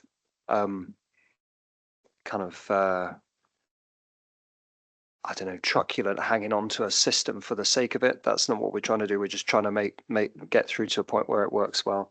In terms of the lane spacing allocation, we've got there is a process actively underway to look at how spaces is allocated and look at how things are allocated on a vessel by vessel basis. I agree with your point. Pretty much every vessel is different to the other one, so it's very challenging to apply a standard model when you've got fundamentally different vehicle deck spaces on all the. But we've listened. I hear you, and we're working through that at the moment. In terms of priority of access for local travellers, we are. I don't know, David. We are running a trial at the moment on Mull, which effectively does what you're describing there. Holding back a proportion of space and allocating that locally. That's going well. So we're looking forward to looking at the results of that and considering whether that can be applied more widely. So that's one island where we've taken steps to move on that already. Okay. So just to add on that point from Duncan, yes, we have run a deck reservation pilot for Mull, Colin, Hyrie, taking the lessons from that, and as of the summer timetable, which will go live on the 28th of March, there will be reservation on Sound of Harris and Sound of Barra sailings. That reservation, I don't have the full numbers, but it equates to around 10 to 15% of the deck space that will then become available 48 hours before the sailing departs, and that won't be advertised or made absolute public knowledge across the network by CalMac. It's probably less of an issue up here in Mull. You can go to Mull for a day trip, so you could have tourists waiting that 48 hours before to go in and grab the spaces. It's less likely you're going to go on a day trip as a tourist between Barra and Eriskay or the likes, or to the Sound of Harris. So we've taken that, the 48 hours advance notice will be known by the communities. They can buy into that space as it becomes available, and it equates to around about three car decks per sailing that it's on. Yeah, I was aware of the pilot. I think the big issue is here that the communities were asking for a different ticketing system where there was priority given to all locals to travel at the last minute. But unfortunately, that wasn't the system that was chosen. And until Transport Scotland give the priority to island residents who are here 12 months of the year to those who come for a couple of weeks in getting onto the Lifeline ferries to get us on and off the island, we're going to have these issues. And I think that's something that has to be taken on board by Transport Scotland, that these are lifeline sailings for our communities. They're not for the benefit of, they're there for the benefit of visitors, but primarily for us to get about our business, the same as folk can get onto trains. They've got a selection of trains, buses in the cities. We rely on these ferries for our businesses, for our work, and it isn't just tourists that want to go down to Euston Para for the day. There's people from Euston want to come up here for the day. They realise that coming up to the likes of Scalp is the best part of the world, but I'll leave that to Euston to argue against. But everybody uses that ferry. It needs to be better designed. The system needs to be better designed to meet the needs of islanders. And we could go on all day about this, but I think until the focus is on island communities, that the ferries are first and foremost for the island communities, we're going to be having the same arguments for years to come. Yeah, and I think that's down to a decision rather than the system. The system should be able to be configured to allow that, if that was a way forward. I think, Chris, can you put off your light, can you now? You're right on, David. Chris? I'm You're next in line, Norman, don't worry about it. Thanks very much. I'm going to try not to be too defensive on the stumbling block comment there. Maybe cite the example of the two vessels in the Little Minch that we were fully supportive and behind, but I take the point. I mean, I think I'm not closely involved in the Sound of Harris discussions, but I mean, I think in all of these, there is about, well, what is the need there? And it sounds like there is a discussion to be had about, is there a case there? It's not, there's the practicalities that Kevin's mentioned, there's the physical cost of building the things, and which is probably to a lesser extent it's around, well, what would that look like to run over a period of 30 years balanced against those economic benefits? So there are certainly things that we can look at in that space. I can't give any guarantees, and if we were to invest in a second vessel at this point, it might have to come at the expense of something else or reprioritising something else. But if this is a point that's been made again in a couple of places, so we can take that away and look at what that might look like with no commitment at this point in time. On the deck space pilot, again, I know there's been calls from some communities for that islander prioritisation. In some cases, a kind of extreme version that says if you're an islander, you could almost displace someone who'd already booked, and that's not something we're moving to at the moment. And it is always a balance between that lifeline need for island residents 12 months of a year, and maybe not just residents, but key workers and other people coming in to provide services, and how that's balanced against the kind of tourism and the economy benefit there. The scheme that the deck space reservation pilot was a good start in that, and it helped start to tease these things out. What we've said to CalMac is really to make that as flexible as, so in Mull, we had a kind of 7-day time frame, but we adjusted that slightly on Call and Tyree. So I think it's open to work within that system to see, is there a better way of making that work that does promote and provide those opportunities for local people and to have a better chance of booking at the last minute. And if there is a need to look for a system beyond that, then I think that is something that we have said we would explore. There's then a big complication in some communities around how you define who would be eligible for that scheme, and how would you, would it be all islanders that are permanent residents? Is there things around key workers coming in and all things? But it is something we could explore, but I think it's probably the very next step. At the moment, this tool that we have is that deck space prioritisation pilot that can be adjusted, and be very keen to see how that that helps hopefully to address some of this. But I appreciate it will maybe never go all the way to the space that you're looking for it to be at the moment. Right, Norman, then Colin. Yeah. Yeah, thanks for letting me in again, Chair. I'm not a member of your committee, and my apologies previously for jumping in like a Rottweiler without welcoming you here in the first place. I must think you're in for a baptism of fire when you came in. My apologies. Well, welcome again, and thank you for coming. I don't know where Kenny was going on, but there about Scafby. You know, I was thinking maybe you'd be looking for a procurement for a vessel for Portneagura for when the Brae's closed next. My question is to do with capacity and forward planning. We've got a £7 billion investment coming up here with the renewable sector, which is going to add to, it's going to add to freight traffic backwards and forwards from the island. Can I ask, are you involved in any ongoing discussions with Scottish Government, with the local port authority here, with regard to how that capacity is going to be managed? Because there will be significant demand on the freight that needs to come across over the next 3, 4, 5 years. And that's going to have obvious knock-on implications for tourism, etc. Can I ask, is that part of your contingency planning going forward, that you are aware of this situation and something's going to be done about it, you know, in your deliberations? Come all the come here. You could go, yeah. Thanks for that. And thanks for your remarks. It's good to have these discussions. On the, I kind of briefly touched on that issue around the SSCN spike. So yes, we are actively involved in discussions, being led by Scottish ministers, I think, in relation to, with the Stornoway Port Authority, looking at what are those patterns going to be over that time frame.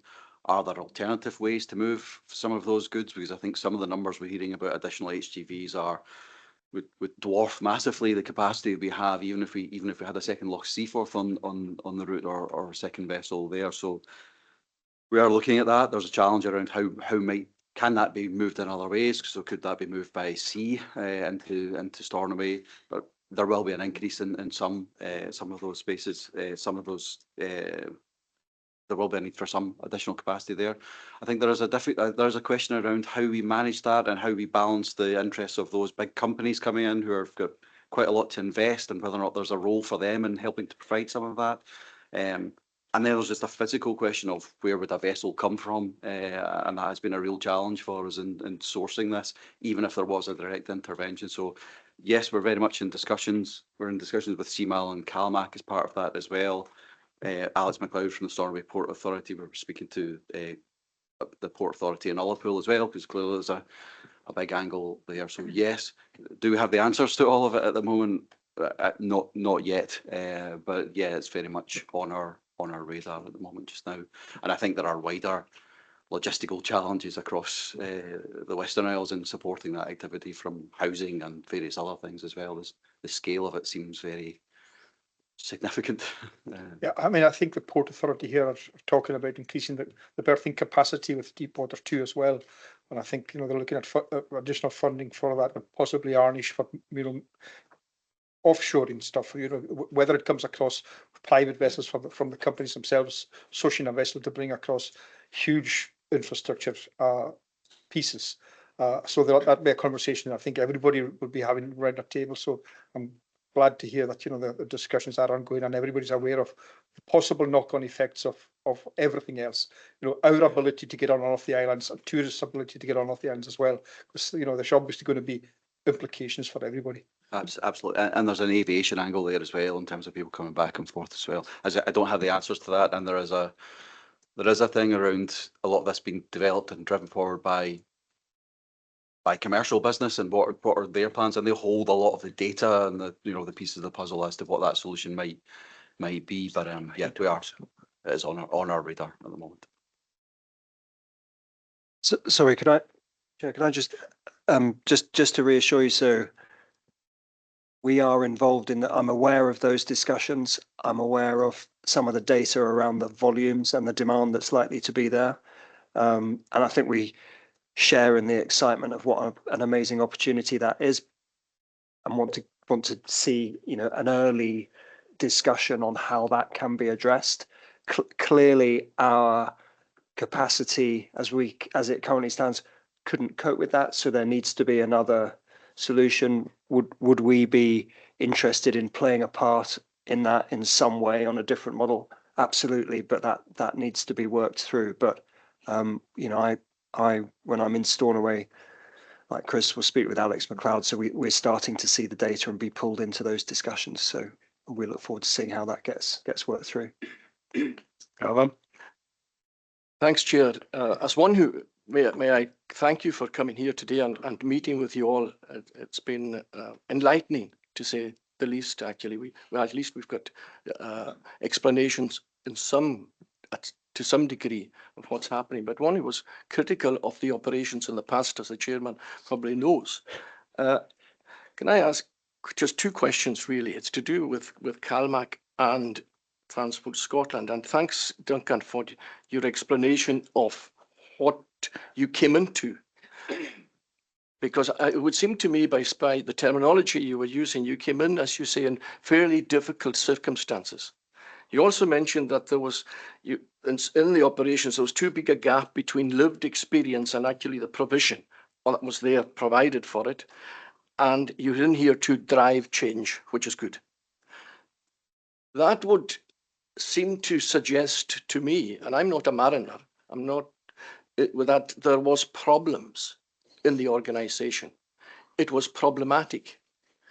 It was dysfunctional. And I use that word guardedly. But that was under the auspices of Transport Scotland.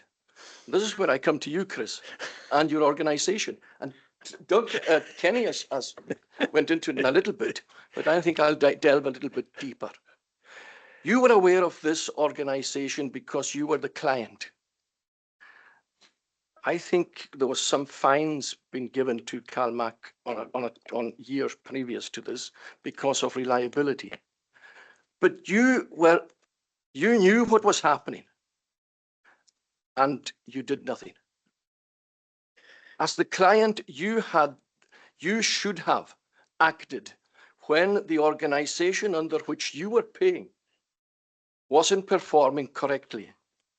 It is disappointing to some of us on this island here that was the case, because we have been subjected over the years to a service that is totally unreliable, not fit for purpose, and yet as a government organization, you sat under it. My question is, are you going to give an undertaking to us today that all the talk here to do with what I'm glad Duncan is here to tell us. He's enlightened. He's given me a bit of optimism, but the optimism comes from you. And I would say that's my first question. Are you going to see that this organization is fit for purpose and delivering a reliable service? That's the first one. I'll come on to I want to speak to CMAL in the next one. Yeah, keep your eye. I told you Councillor McLean would ask an awkward question, Chris, and give him some optimism now. So I think from our perspective in Transport Scotland, I think ministers have been, the challenges around the services have been well known and have been very, very much brought to ministers' door, partly around the issue with delivery of new tonnage and the Glensannox and Glen Rosa, but also those voices and strong voices from island communities. Been doing this job for 4 or 5 years now, certainly been out with a lot of ministers and they have heard those concerns. We've taken those concerns back directly to CalMac, both to the board and to the current and previous management to try and drive that change. And I think one of the things that the minister's been very clear on is that it can't be business as usual, and we need to see that change moving into the new contract. We touched on the enhancement and change. We touched on that kind of better engagement, and Duncan's given a much better articulation of those changes that they're looking to make. I think we just need to keep building on that and just keep pushing it. I think the new contract, as I said earlier, gives ministers greater flexibilities, that if things aren't working or there are other things that can be changed drastically, they can do that in a more flexible way that we couldn't under the constraints of a commercial contract. So I think that gives me some optimism that there's flexibility. I'll not make my affordability point again. That will always be a factor in the background, but getting the best from what we have is going to be key. I think the other part of optimism that I would want to kind of push forward is the delivery of new ships, and that has been a big focus, and certainly that's been a big focus for TS and working with the tripartite to kind of move forward the ports and infrastructure part of that. And that is something Kevin touched on in terms of the programme we have just now, the ships that are coming, and the programme we have is something we've pushed for very strongly collectively with the many voices behind it. And I would be very hopeful that that's something we will continue until we kind of move to a position where the fleet is in a much more stable, reliable space. And that in itself will give CalMac the tools to be able to continue to drive that change. But it's not just about that physical kit, it is about the organisation and how it engages with people. And again, ministers are very keen to see that move forward. Yeah. Do you agree that there was fines delivered to? So performance deductions, yeah, based on, I kind of touched on it earlier on. So this is where there are failures of service or an inability to deliver a service where it wasn't like a weather related issue. So yes, that had been considerably growing over a period of time as well. Absolutely. It wasn't doing any good, was it? And part of that was down to it didn't improve the service, did it? In terms of the reliability, connectivity, and actually delivering new tonnage is what's going to help to do that. Yeah. So yeah, I know time is short. Going to CMAL, it's to do with it's good actually to see. And I mentioned before that there was one individual from our islands on the CMAL board, and he happened to be here behind us today. I mentioned that was tokenism, which later on it was actually true, because actually those who were added to the board had nothing to do with this island. It's good to see that one at least. Kevin, you have a number of vessels coming online at the moment. Are these vessels fit for purpose for the islands? I'm saying that with regard to Glen Sannox, for instance. It's got LNG and it's diesel run. Possibly the LNG hasn't been used for, I'm just saying this, that you're exporting LNG from down in the south of England because there's no, as far as I'm that I found out, there's no port, there's no place to deliver to offload the LNG. It's coming from the south of England on a tanker. Great for the climate, wonderful LNG. To put that with tongue in cheek. But the second thing is, I've heard as well, and this could be wrong, that some of the vessels you're producing are electric driven, and the batteries aren't up to scratch. Is that correct, Kevin? I'm sorry for putting you to sleep, but there you are.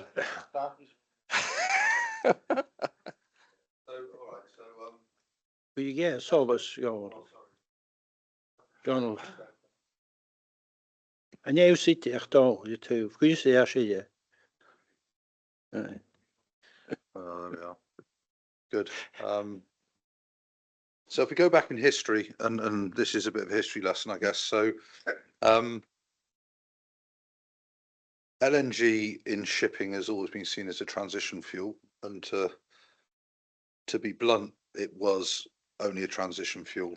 It certainly, if you look at it in terms of its burning qualities, it reduces the carbon footprint by 23%. It gets rid of all the NOx, all the SOx, which is nitrous oxides, sulfur oxides, and the particulates. So it is a more positive fuel, but there's no doubt about it. It is another hydrocarbon. So that's the reason it was known as a transition fuel. When the decision was made, which actually predates me by a long way, Brian was around. Do you want to answer it? Well, no. Somebody's to blame. It's not a case to blame. So, it is a place to blame because the person who decides it. To the answer. So, yeah. So when the decision was made to use LNG, at that point in time, which was around 2014-15, there was 3 planning permissions in Scotland, one on the west coast and 2 on the east coast, to install effectively very large capacity LNG facilities, and they never happened. Now, you know what that is left with, and it is undeniable, is there's 3 LNG facilities in the UK. 2 of them are in Milford Haven, where I was the port director previously, and one of them is the Isle of Grain. The Milford Haven ones actually feed the interconnector grid, as does the Isle of Grain, but the Isle of Grain is the only one which can outload to tankers. There isn't any facilities in Wales to do that. And you could argue that coming from West Wales is even further than coming from the Isle of Grain before you say the obvious is obvious. So yes, we are drawing it from there because it's the only place you can draw it from, given that the 3 facilities that were proposed for Scotland fell over. I think probably lessons learned wise, you know, don't necessarily believe all you hear in terms of the fact that, you know, there was a firm belief that there would be these facilities in Scotland and that you would be drawing them really no further than you would normal marine gas oil. So you know, that is a that's for sure. So the other element you've mentioned is the Glen Sannox is operating on LNG every day. It's not operating on diesel, it's operating on LNG. That is what we decided to do, that's what we built, and Calmac are operating it that way. There is an issue which I would guess, and if I go back in history again, it is quite good that you've got dual fuel in some ways, because you can, if you need to, switch to MGO.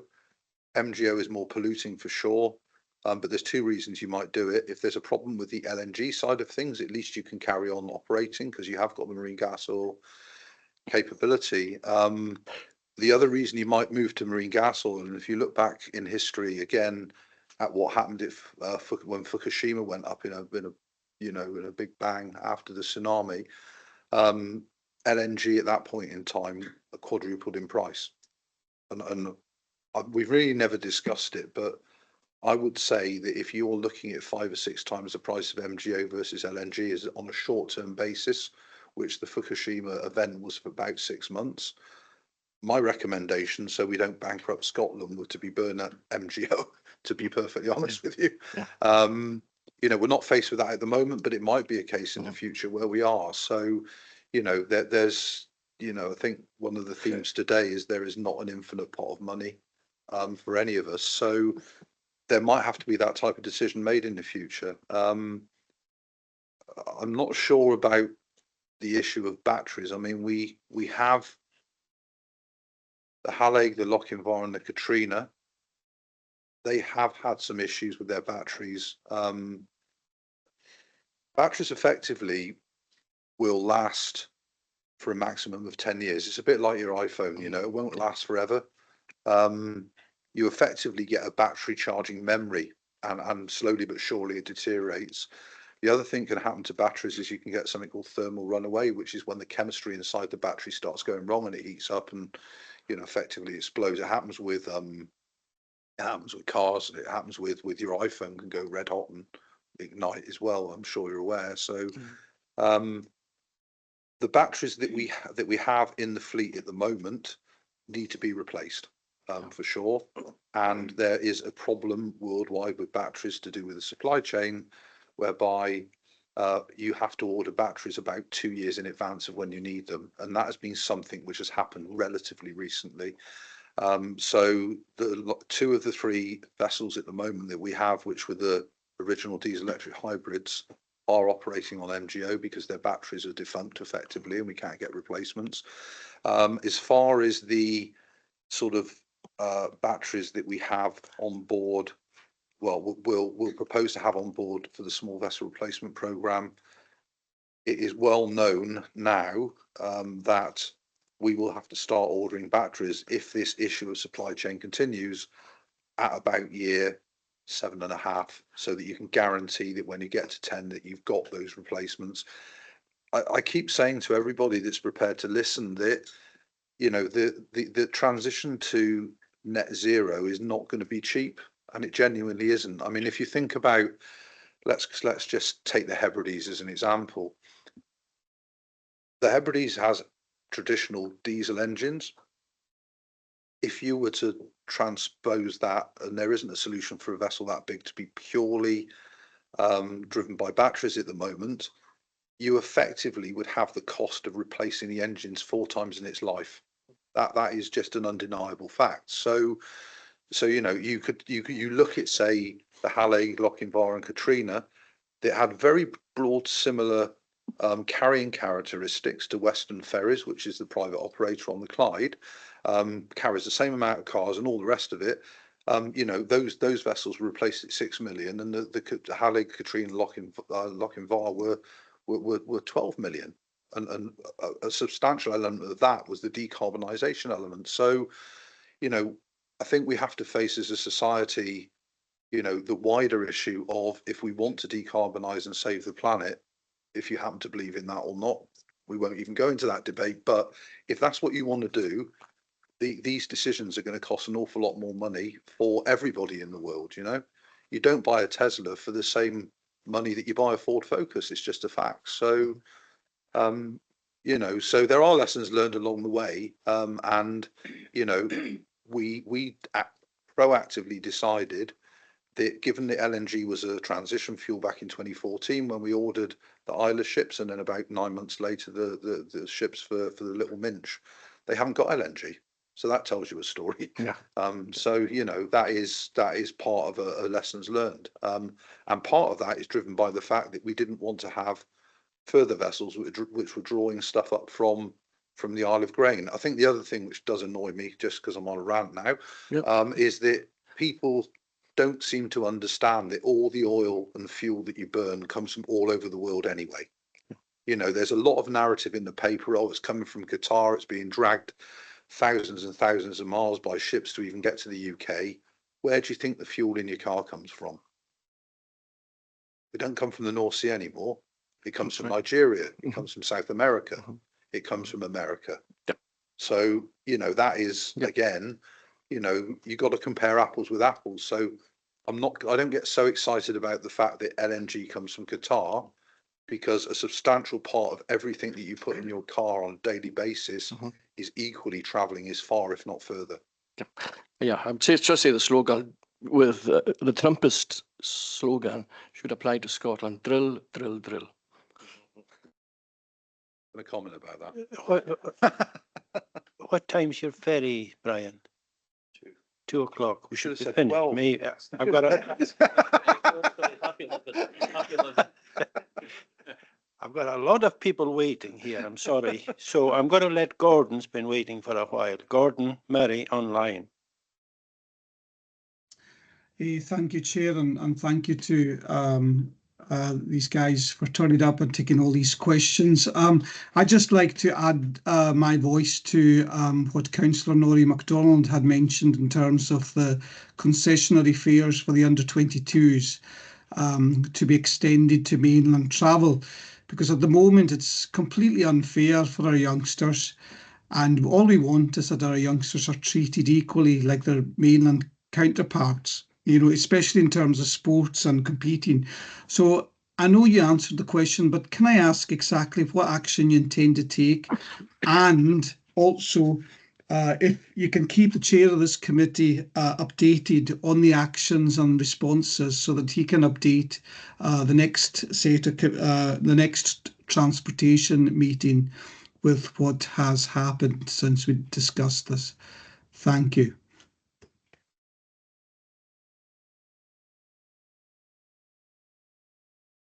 So you're giving me more work as well, Gordon. Chris? Absolutely.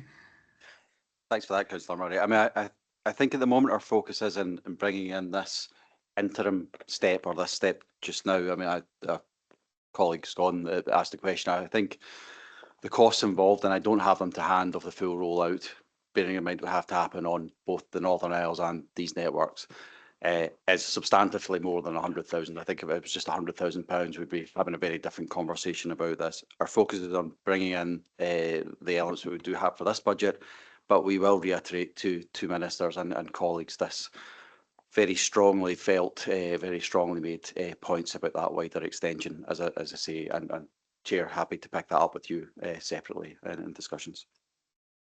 You want to come back, Gordon?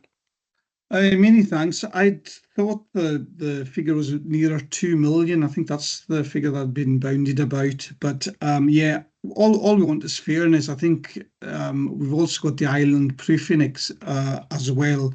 So and it's causing a real problem for our youngsters that they are struggling to compete on the mainland. So yeah, this is a very, very important issue. I get a lot of representations on it and would be keen to hear progress on that. So thank you for taking this up for us. Thank you, Gordon. Duncan? Yeah. Well, thank you for you all for coming, from the three organisations to meet with, us in the chamber and the elected members here from across the Western Isles. And just following on from what Councillor MacLeod was saying, I can recall being in this very chamber when discussions were on the new ferry coming from Stornoway to Ullapool. The communities were wanting 2 ferries. That's what the communities were wanting. And you didn't listen to the communities, and it would have added far more resilience had you listened to the communities at that particular time. They weren't looking for a bigger one large ferry, it was 2, and that would have been far more resilient than what we have. So it's just an observation on what other communities looking at, as they're looking at building a new vessel for that route. And following on from that, it's clearly Transport Scotland. The thing that's impacting most on all households in the Western Isles just now is an increase in fares of 10%, 3 times the rate of inflation. And when we look at what the recommendation that had gone to Scottish Government was, about 1/3 of that. So what the Scottish Government has done is penalised the communities that they're providing services to disproportionately to any other communities in Scotland, because here in the Western Isles we're about, I would say, 12% less in income. The wages here compared to the rest of Scotland. So we're already disadvantaged, and now we're going to be hit with another fares increase. We're already seeing that the FDS, are increasing to all our deliveries. We've already had a huge impact in the Eust. It's going to be spread to Lewis, and part of what was supposed to protect those islands through the Islands Act in 2018 was that an economic impact assessment would be undertaken so that those islands weren't disproportionately impacted on any new additional things that were coming out from government. However, the Transport Scotland are now introducing additional charges on those communities because of their own failures and the additional costs that are involved in repairing the old ferries. That's not the fault of the communities. That's the fault of whoever designed the system where the ferries failed to deliver what was there. So the islands are being disproportionately impacted, all the households here in the Western Isles, because of the failure of the delivery of the vessels. So we shouldn't be paying that additional funding. So will Transport Scotland have a look at what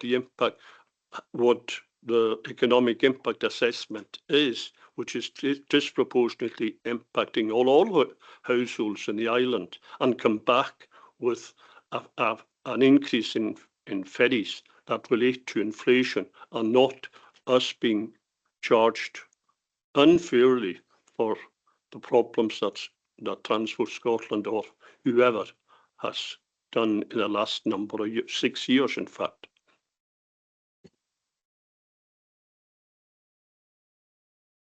A news road to go like over this moistum, So a wee list, Chris. Thanks for that. I mean, on the fares piece, ministers very much accepted it's difficult to see such an increase. I think it has to be said in context, and I think I would just pick up on a technical point. And again, I've seen these comments in the press that CalMac recommended a lower increase. That's not strictly how it works. So the contract at the moment allows, or is kind of roughly based on an RPI or CPI increase going in every year. And there's a requirement for the operator to write, as a formality, to write to ministers, Transport Scotland, to say this was the CPI rate in May or June or whatever it is of the year. And quite often that's the starting point then for considering fares, and that's a decision for ministers. I think it has been really difficult over the last few years, particularly with the big spikes and variations in inflation, and ministers have really wrestled with that across the piece. So that's actually made it even more difficult. You know, normally if it's a 1 or 2% uplift in inflation, then that just rolls forward usually in a simple way into the fare box. Ministers have really wrestled with that in previous years, and actually 2 years ago there could have been a 10% uplift or something of that ilk, because that was CPI. Ministers took the decision to freeze fares at that point in time, at the height of the kind of cost of living crisis. What we're seeing now is just bringing us back in line with where we would have been on fares had those increases been applied. And it is actually to reflect things like new tonnage coming in, the splitting of the Sky Triangle, and the introduction of a resilience vessel, which will be a fully crewed major vessel for at least a 6-year period to 2032 or 2030 to give that resilience in the network. So that increase doesn't in any way go to meet all of those additional costs, but it does help reflect some of those changes that are going in. But I totally accept it as an increase that's unwelcome. I wouldn't want to say too much. The DFDS issue has been raised with us before. I was in a meeting with the chair a couple of weeks ago where it was raised.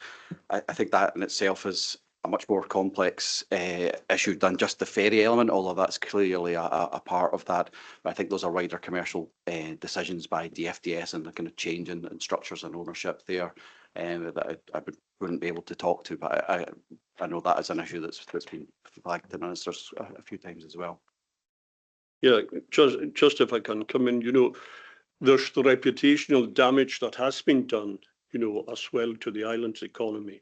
Because if you look particularly at the economy of Uist, you know, the reputational damage, particularly to the tourism sector and to those that have been involved in hospitality, that should have been factored in by Transport Scotland as well. When you're looking at the overall impact, you know, and saying freezing things, I think you're servicing a community, you know, with a lifeline service. And if the Islands Act is going to have any teeth in it at all, it should be looked at, and it's just being brushed aside. And those economic impact assessments that should have been done should have taken cognizance of the reputational damage that's already been done to those communities and should have been factored in when you're looking at increasing fare charges, which are disproportionate to the rate of inflation. You can put any spin you want on it. You know, it's those communities that are suffering and will suffer until new tonnage comes in. I mean, I think the point of the reputational damage, making this a slightly separate point, but I think that is something we capitalise on turning that around when the new tonnage arrives. And I think there is something around saying, and we're starting to see this in Arran, for example, with the Sannox coming in, is saying actually now we are moving on, you know, getting that message out to people that the resilience is there in the system, getting that message out there that there is new tonnage, new capacity, reliability, there's a resilience vessel. I think that's something that we would want to be working collectively with CalMac and communities and businesses on to promote that change in services and in how they're delivered. I know it's a slightly separate point to the one you're making. It's important.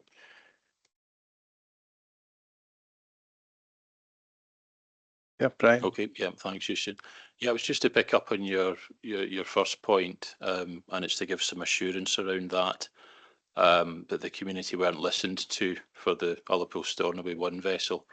When we're looking at the small vessel replacement programme phase 2, as part of the Islands Act, we are obliged to run island community impact assessments. So part of that is to take into account all community views and then to publish during and after the outcomes of those questions and responses. So just to give you some assurance around that. Right, Angus. Thank you, Chair, and welcome again, gentlemen. It's good to see you all in front of us together. Collectively, we're all in for the same outcomes, and I welcome the Chair for actually organising you all to come together. I think it's very important that you're here. Just a quick question, and I echo my sentiments of my colleagues and a lot of the questions they've asked, but the biggest question I get asked by some of my constituents is capacity during the summer. I've had quite a few over the last 2 years who have come to me and said that they can't get their cars on board, but yet they're seeing an increase in mobile homes coming across on the ferry.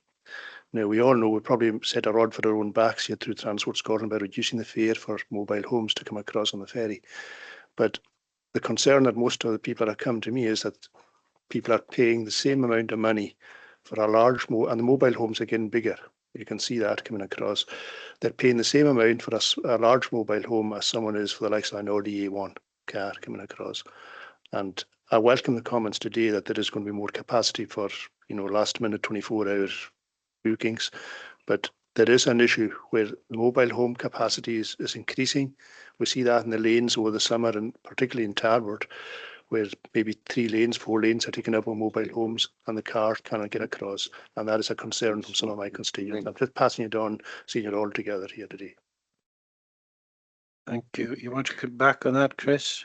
Yeah, thanks. And it's probably to pass a question on to Calmac colleagues. That I think the mobile homes issue has been a real challenge, certainly since COVID and that kind of big spike. I thought we'd actually introduced quite substantial increases in mobile home rates, although I'm not sure how that works for ones that are car-like or other things, but certainly that doesn't seem to have dropped the numbers off, and I think that is still something that is a challenge, but I'm pretty sure we do charge, I think there was something like a more 50, 60, 70% uplift in fares at a point in time, but maybe that's something we need to look at again. Conscious that does serve part of the economy, and there are parts of the economy, the tourism economy, that rely on those businesses. It's rely on that business as well. We wouldn't want to drive it away entirely, but yeah, the motorhome issue is something that's raised with us a lot, but I'm pretty sure. Yeah, I can add a little bit more information to what Chris has been saying, and if David wants to come in. So I think particularly with following input and discussion from yourselves through the chair previously, we did take action and increase the multiplier that applied to motorhomes to make it more equivalent to a commercial vehicle. But even in our consultation last year, the issue of motorhome fares has been heavily sort of commented on, and where it is an area we're looking to think about further. So happy to provide more information as we go forward on that issue.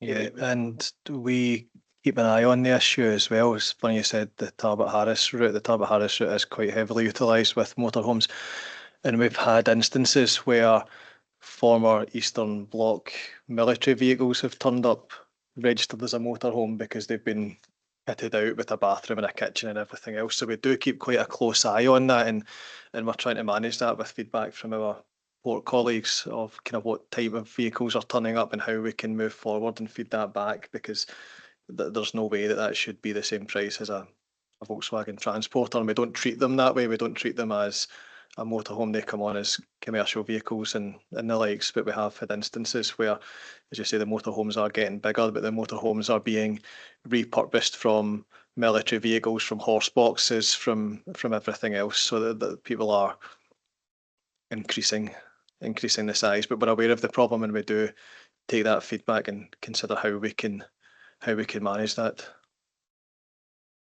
Donald. Thank you, Chair, for letting me in. I'm not a member of your committee, and I just again reiterate members' thanks for your presence here today. It really should be your political master who should be answering the questions that have been fired at you today. Ms. Hislop, who is ultimately responsible for many of the politically responsible for the service at the end of the day. But I just wanted to come back on the points that were made about the poor performance, the prolonged poor performance of Calmac, and the impact that is having on local communities, and particularly the economy and the youth in Barra. Businesses are really being challenged greatly, not just now, but into the future, because of the prolonged prospect of poor performance and disruption to the service. And it was Mr. McLean's question that reminded me of the fines that have been incurred by Calmac, by Transport Scotland, or the Scottish Government. You're all interchangeable anyway. So I'm just wondering, at that time, calls were made to use those fines to compensate businesses in the US and Barra because of the disruption. That was ignored. Perhaps you could reconsider that and at the same time use those fines to mitigate the fares rise that has been proposed, the unfair fares rise that has been proposed, as Mr. McInnes outlined, that money could be used for both those areas. But can you maybe inform us of what you've used that money for? Has it been invested in any of the services, or has it just gone into a black hole? Okay, yeah. So yes, and absolutely, the Cabinet Secretary is aware we're here today, and we will give her a short summary of what was discussed. And I know that she has been out and engaging with the community here before. And to cut to the chase on the performance deductions, is the technical phrase, those are reinvested back into the service, so that money goes back into the Transport Scotland budget and has allowed us to offset things like the chartering of the MV Alfred, which has been in the fleet for longer than we had intended, but is actually bolstering the fleet at a point where we've had two major vessels out for prolonged periods of time. So I know people aren't seeing that immediate local benefit from those in terms of compensation, and that's something that I know was looked at, but I'd need to double check. It wasn't Transport Scotland, I think, that was leading on that part of work around how that money could, or some sort of scheme could be brought forward, and I know it was quite complex, but I can check that and come back to through the chair on that. But yes, that money's been reinvested in helping to support the network in those challenging times. And the biggest thing has been, and actually the cost of the chartering the Alfred is far exceeds the performance deductions that we have had in that space. I mean, it's not a direct correlation. You don't think you could have commissioned the Alfred if you haven't had money from the fines? I think it helps to make the case. I don't think I was about to say there's not like a direct pound for pound correlation, but it does reflect on when So we go to food performance of CalMac is an initiative and an investment for investing in new services then for the Alfred. Is that what you're suggesting? No, not at all. What I'm saying is that those monies come back. We recognise there was a need to help enhance and bolster services, and as part of that, we have chartered another vessel, and this helps to in part offset that cost. Reader. Thank you, Chair. Most of the points have already been covered. Thank you very much for coming to see us and listen to and answer the questions that people raised. Lots of valid questions. Obviously, I'll try and focus on the US element at this stage because most of the other things I was going to mention have been covered. But thanks to Donald and Duncan for the points they raised. I was going to finish on the fines issue.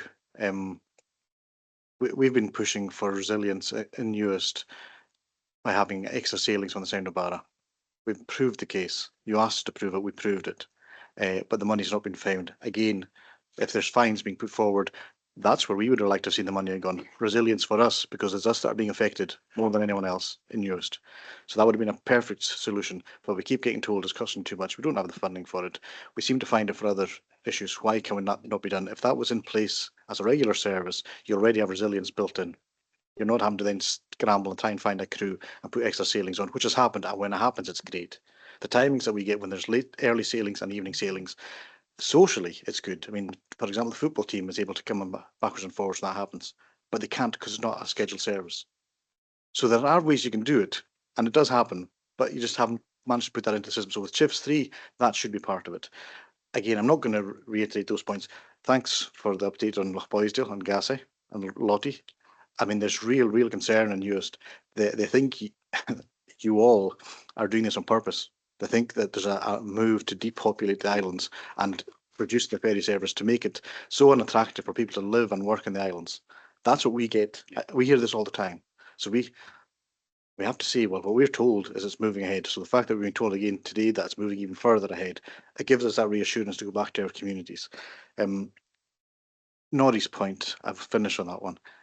2 million, it's going to be 2.2 million when the 10% fare goes up. So it's not going to get any cheaper. I think a decision made sooner on that rather than later is going to be better for us and for you. So I'll finish there. But again, thanks for coming. Okay. Were you looking for a response, Paul, or just no? Okay. Colin?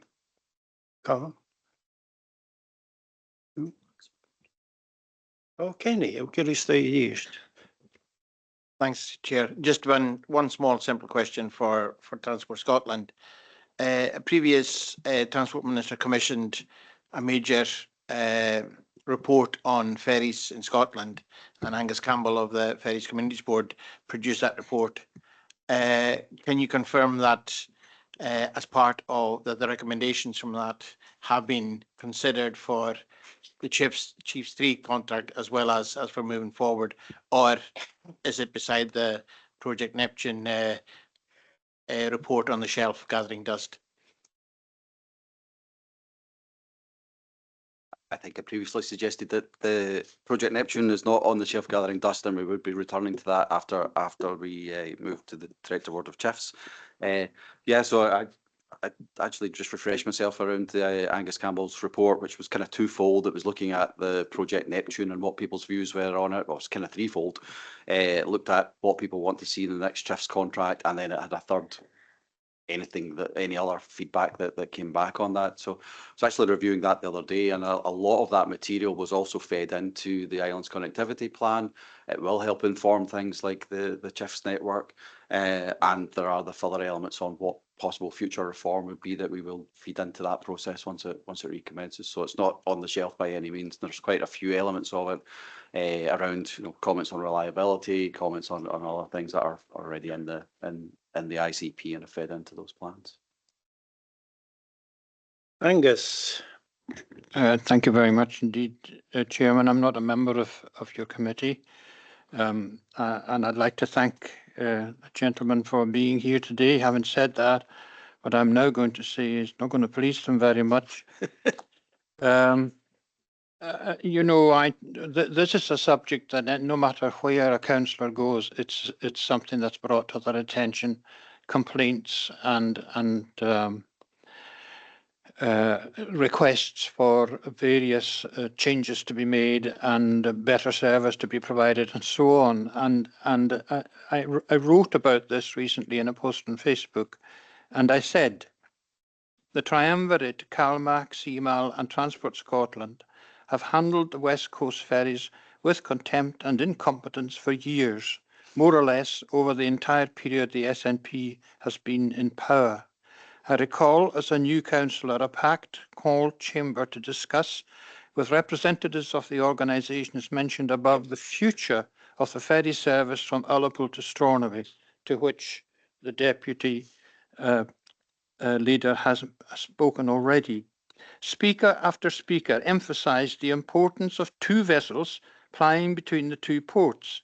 Representatives from haulage, tourism and the coal emphasised that the future of Stornoway was positive, with talk of a new harbour and renewables developments pointing to a significant increase in traffic. The visitors agreed to give due consideration to the proposals they had heard. Only one ferry was supplied, the Loch Seaforth, a good seagoing boat, and there was never any explanation as to why two boats were not delivered. The Loch Seaforth badly needs a sister ship. We know that. The people were right. And I think you really, all three of you have to listen a wee bit more to the people. Thank you.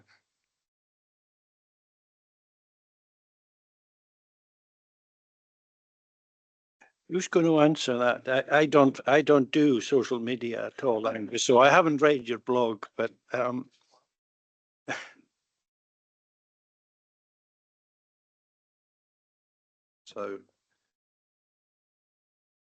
So I don't think a lot of this stuff is people not listening, but I think again, from a history point of view, and it predates me again, but I was quite surprised when I arrived as CEO almost 9 years ago that all the vessels that we had at the time were actually owned effectively by Siar for the West Coast at least. That wasn't the case for the North Coast, but for the West Coast, and the Loch Seaforth was an outlier, and naturally you come along and you say, well, I wonder why that is, and just looking back, why that was, I sort of read up on lots and lots of notes about, you know, we want 2 ships. It's been 2 ships before. There was a Murniag and the Isle of Lewis and what have you. But the grim financial reality is, when you look back at that, because, you know, it's certainly in our archives, is that we were asked as an organisation at the time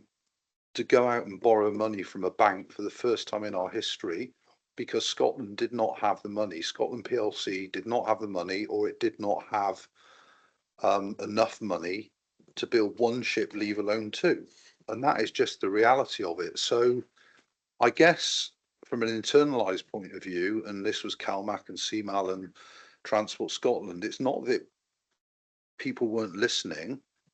It was the fact that it was actually unaffordable, to the extent that actually what was done was a bundle of money was borrowed off the Bank of Scotland, which is part of the Lloyds Bank Group, which was hideously expensive in reality. And one of the first things that I did when I came here was to say to Transport Scotland, if there is more money in the system now, we need to get out of that particular arrangement, because I'm not going to go into the absolute numbers, but in a 10-year period, given that it was a 30, let me do it slightly different way.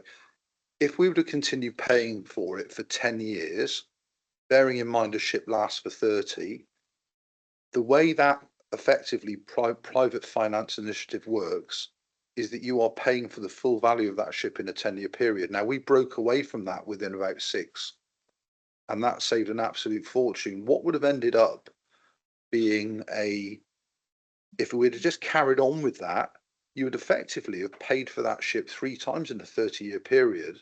And my recommendation, and luckily the money was found, I don't know where from, by the way, but the money was found to actually break into that deal and say, no, CMAL will own it. We won't continue paying hideous, you know, effectively ship's mortgage rates on that ship. So I don't really think it's a case of people didn't listen. I think it was a case at that point in time that it was absolutely unaffordable. And that then led to a series of events that meant that was actually, the contract was signed for Flensburg, for the Seaforth, for you know, by a bank and not by Scotland PLC. So I'm not sure that the sort of not listening thing is correct. Again, it goes back to money. Everything comes back to money at the end of the day. Why is the fleet in the state it's in? You know, and I wouldn't want to be a politician when I come out with this statement, but decisions have to be made about a limited amount of capital that there is in Scotland at any point in time. And sometimes those decisions for a politician are extremely difficult. And if I was to come here again and show you some graphs of where we are and where we've been, it's very, very evident that really, and this isn't party political, from the year 2000, there hasn't been enough money expended. That probably changed around 21, 22. And, you know, we're on the cusp of seeing, you know, reaping the rewards of that now with 6 new ships coming in off the backdrop of a fleet of what was originally 10. But ultimately, it wasn't that people didn't listen and people didn't understand. It was the fact that, you know, and this is my words, it was damn lucky that, you know, a bank was prepared to lend the money, because if it wasn't, there wouldn't have even been a Seaforth. That is the reality at the time. And I know you don't want to hear that, but that is just the truth. I think that's just a pile of excuses, quite frankly. I don't accept what you're saying at all. And I'm not asking you to accept you it. don't need to lecture this council on lack of funding. Our funding between 2007 and the present day is £20 million a year less than it was. And we have to try and balance the books on that. it's political decisions that we're looking for here, and you shouldn't have to be apologising for political decisions. I accept that fully. The decision, what really I think irritated us more than anything else was that the three organisations who sat just as you're sitting there now, all those years ago, they said they would come back and talk to us and tell us what the situation was. They never did. They never came back. They never spoke to us. They never gave an explanation even like the one you gave. And quite frankly, I can understand why you would want to give that kind of explanation, but if you're a politician, you have to find solutions. We do that all the time in this chamber, find solutions to try and keep our services going. That is what you should have been doing as well. And you have to remember that over the whole piece, something in the region of 500 to 600 million pounds has been lost over the farcical situation with ferries on the west coast. And you're now trying to put all that back together again. People in these islands are angry. And I'm getting a wee bit angry myself. My apologies. Yeah, I got it worried when you started pointing, Angus, I have to say. Anyway, no, very, very quickly. Oh, sorry, Chris, did you want to say something? No, maybe come in after. Yeah. Next point. Brief, Duncan. Following on from what Councillor McCormick was saying, listening to communities. I remember at that particular time, Calmac or whoever were saying that they couldn't operate a freight service. What happened was the late Colin McCaskill hired the Tegan trader and ran a freight service at night against what Calmac or whoever was saying couldn't be done. The Tegan trader carried on a freight service out of Stornoway. And the first night that there was cash flow issues, the first night it didn't sail, and on the second night it didn't sail. Calmac ran the Isle of Lewis on a freight service the following night. Now, they weren't listening to communities. They could have done that without the late Colin McCaskill needing to go and hire that Tegan trader. So listening to communities, I would hope that lessons have been learned, and as we move forward, community interests and the needs of communities are paramount and first and front of mind as we move forward in any future services. Thank you, Duncan. Chris? Thanks for that. I'm not going to reopen the points around Seaforth, and a lot of these relate to decisions taken some time ago, quite often predating most of us here, and that's not an excuse. But I think what I would say, where we are, I've been here since 2020 doing this role. That listening to communities and engaging with communities has been a key part of that, and certainly the way we deliver projects now is massively different to where we were 10, 12 years ago. I think it is paramount that we come out and engage. I think we listen, we reflect, and we take that on board. I've touched on some of the points that Councillor MacLeod made there. Will we be able to deliver everything? Probably not, but coming back with that explanation as to why not and what was explored, I think is important, a very important step too, and we're more than happy to come back and do this kind of thing again. But explaining that point is key too. So. Right, this is going to be the last question, which is coming from Callum beside me here. And I think it's for you, Duncan. Thank you, folks. It's probably actually for all, because there's an operational question to this, as well as a much bigger picture for us in the islands here. It's been mentioned by members that a 10% increase in fares will have a considerable impact on us here and the economy. Just about everything we use comes by sea. And there have been changes to duties and fuel, etc. Costs are going up, and we need to protect that. But above all that as well, we need to be thinking how that operation's taking place. So there is a drop trailer functionality, Stornoway Ullapool, but there's nothing to use. And hauliers have intimated that this costs them more because they're having to put tractor units with every load, and the increase in national insurance has been an additional levy onto them as well. the change from being able to use red diesel for refrigerated vehicles, that's gone. There are so many impacts on costs to get commodities onto the islands. We want to make sure that we can look operationally, that we can do the best for ourselves. So I'd probably like you to explore, if you can, with hauliers, the US situation with drop trailers if possible. It was fundamentally part of the Stornoway project, but it wasn't part of the Little Minch project. I think there is that bigger picture there, and engaging with hauliers, but also engaging with the island's economy. You know, all these things that are hitting us as a country, even from UK government as well, to be aware of all of these things that are happening. And as the members here have asked, to interact.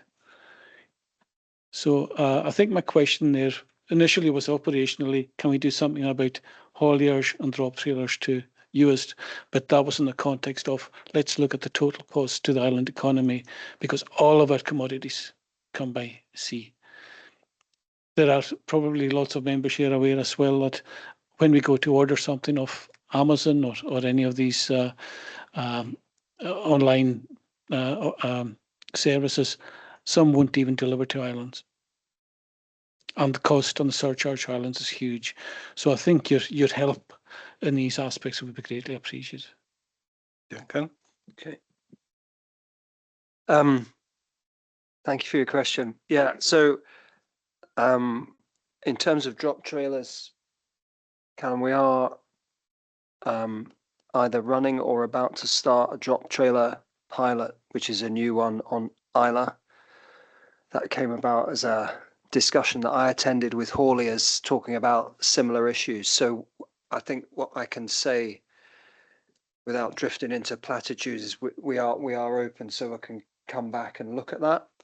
Drop trailers as a specific operation type obviously needs certain facilities in terms of lay down space, operational areas. But you know, for those sorts of things, we're more than happy to come and have a look at them. And for all I know, it may well be something that's already been discussed.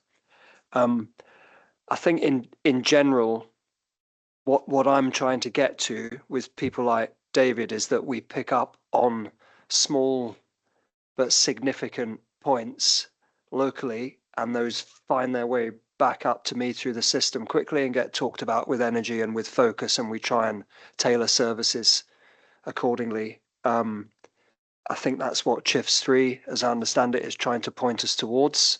So I'm certainly, committed to that.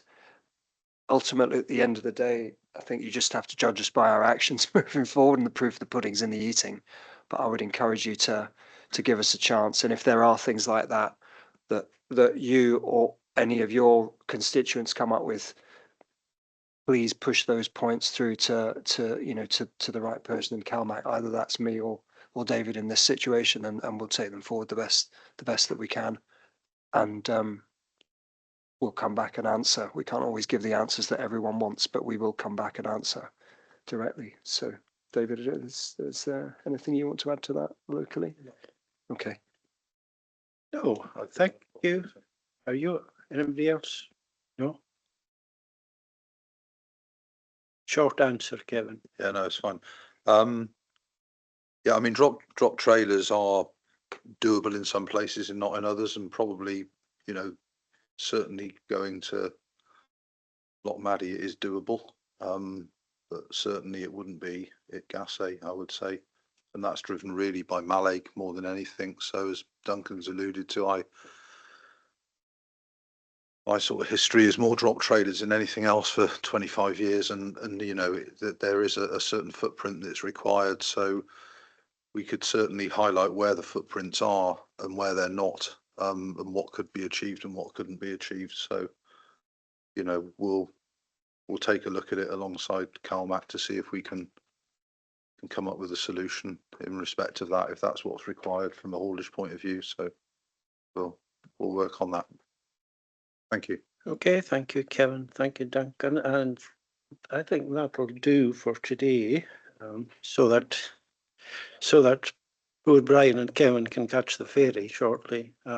Thank you all very much for coming, gentlemen, and I hope at some time in the future you can come back again. And I would suggest you all go and read Angus McCormick's blog when you go home.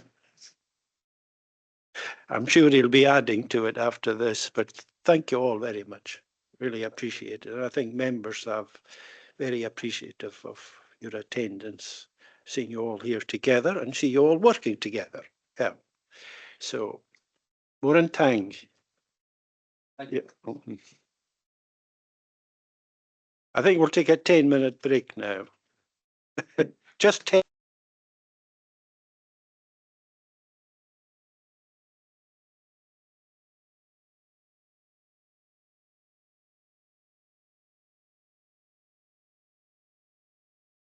Echgich sin an náisc san álas ach ha cusper diaver ag fascíbe go hún agus ha pochór pechfacha an sin san álas hit pechfacha ag fascíbe go hún ag didig na cúne ma bheit sin dichtamach.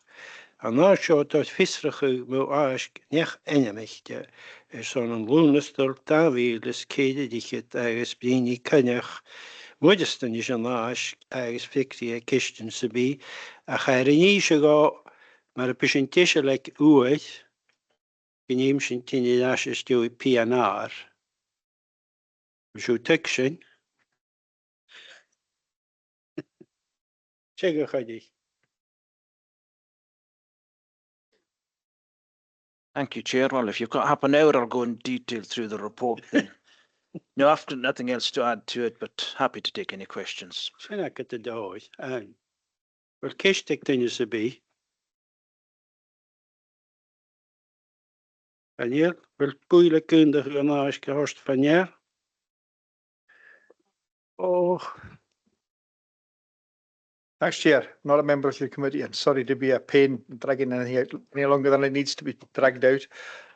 Can I ask Kenny on an update on where we are with the fuel situation at Callan Harbour? It came up at one of the other committees I sat on, where we're awaiting an update on the fuel situation from vessels at Callan. I believe we've been implementing a new fuel system and it's been delayed somewhat, just the 2 years. Thank you, Norrie. Yeah, Callan is, yeah, it has been delayed, just been one thing after another, but we have a commissioning date of the 10th of March for the tank. We have guys coming over from our fuel management system. It's just combining them and the local electricians and everybody together. So 10th of March is the date they're due to come over.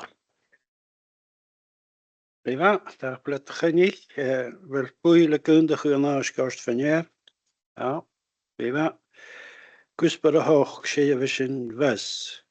Múneige cáil háirsteach. An áisc seo a sidig únta the process as úr a huv moon ar éirichu loch sóleid cáil háirsteach agus bíní colm físal is an áisc agus ficlí a kistin sa bhí colm. Thank you, Chair. Just again, all of the recommendations are in the report. I'm happy to answer any questions about it.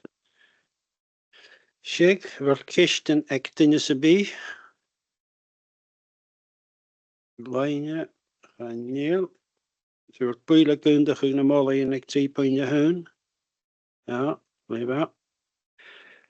Cúspar an núg a scrúta gréanach ag cúing astar náisinta. Comhairle poplach.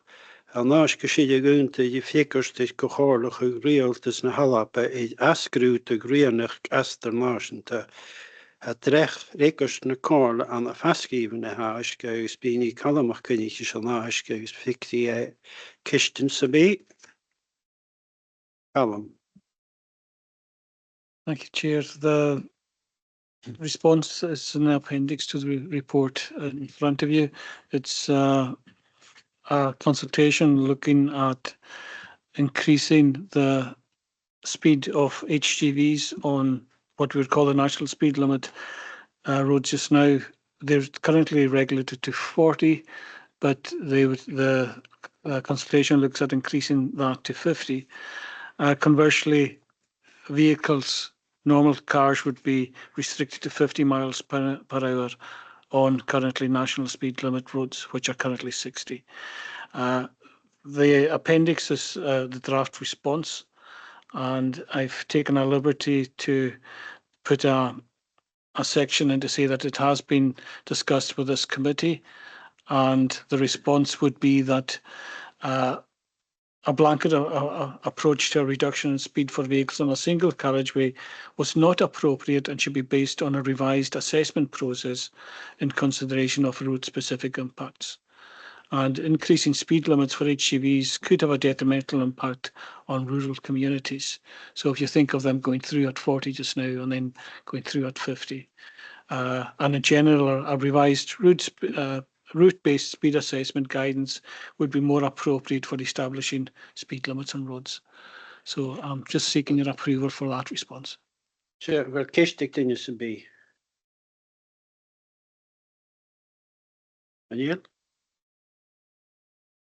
Boile gundachug a wally ek 3 pointe hun. Ja, prima. Huh? Cwsbyr y dill, glistan sé a fys poblwch byn a fawr y cwstern a fawr agos le droma yn ynylyn Siar. A nas gysydd y gwynt y go i'r realtas na halap y sŵl eile horst ein ddiachwch policy a hwf mwynachwch PSO byn a fawr y cwstern a fawr. Agos mwynachwch i kirchnach wch le droma yn ynylyn Siar. Agos byn i Linda Conican is an ask agos fixi I Kirsten Sabi. Linda. Thank you, Chair. Nothing to add to the report. Happy to take any questions.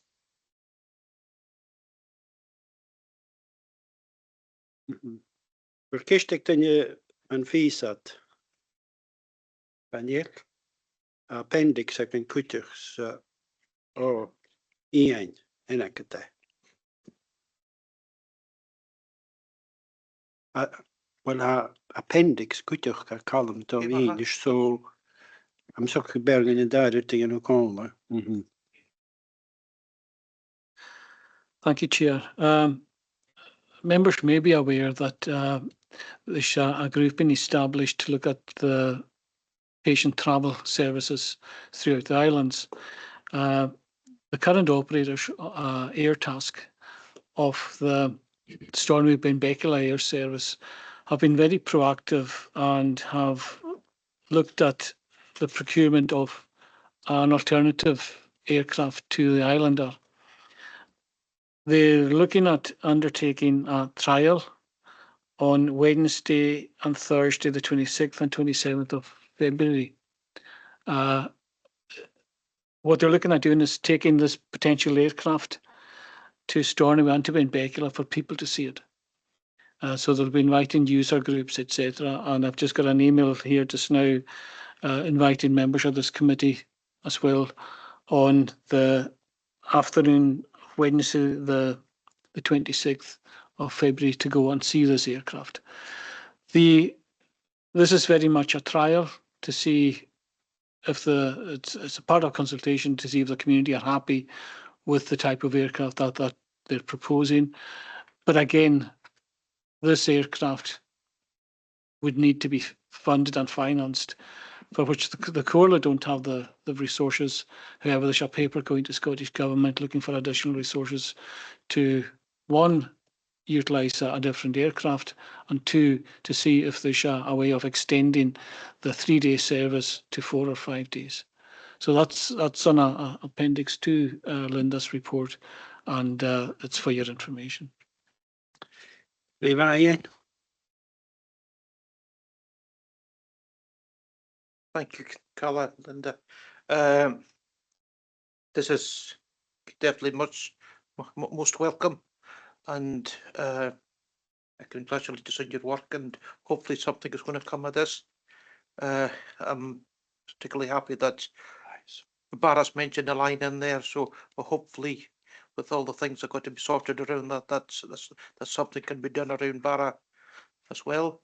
And if you're looking for any volunteers to go on the test flight. I'm sure we can arrange for some of them to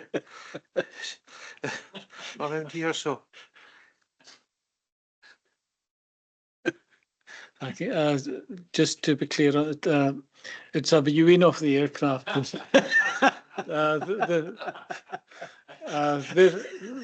They're unable to take any passengers because of insurance requirements. It would actually take probably about 6 months after an acceptance to actually get that aircraft to be running a service.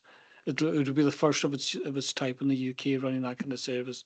They do intend to try a trial flight into Barra as part of their trial, but that might inform Scottish Government for future contracts as well.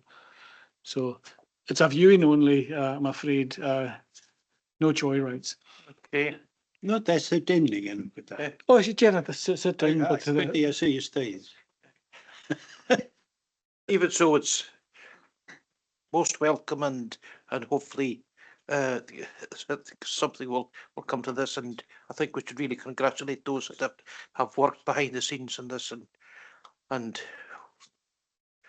like I say, hopefully we'll get something positive for a change on flights. Thank you. Our stuff, okay. Thank you, Chair.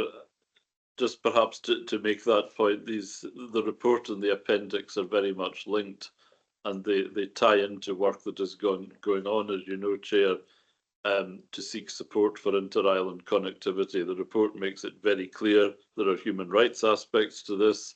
There are the issues around the connectivity plan. Had time allowed, I would have asked the representatives this morning what their plans were for an integrated connectivity plan, because the current one, as the report notes, is very ferry dependent, and yet equally important are fixed links, and equally important are of course air services. So I do commend this report to you. It links together the spinal route policy aspects, health transport, and of course the support for connectivity. So the appendix on the experimental service here is very welcome indeed, and I think we all know this is the future development of inter-island travel is through these imaginative means. So thank you for that. Yeah, thank you. Kenneth.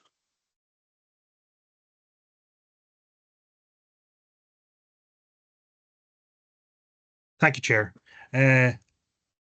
Just to reiterate what Councillor McGill was saying, it's good to see that Barra's been looked at too. It's, in my time as councillor, I've had nothing but rather miserable reports to read. It's nice to have a glimmer of hope in one of them.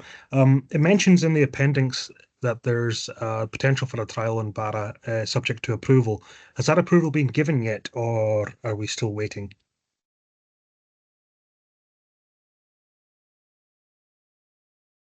Hello. It looks like there'll be a trial flight Stornoway to Barra on the 27th, Thursday the 27th. So it looks like that's been approved, Councillor McLean. Okay, thank you very much. Good to hear. Eilean nach viewing, can you always post it?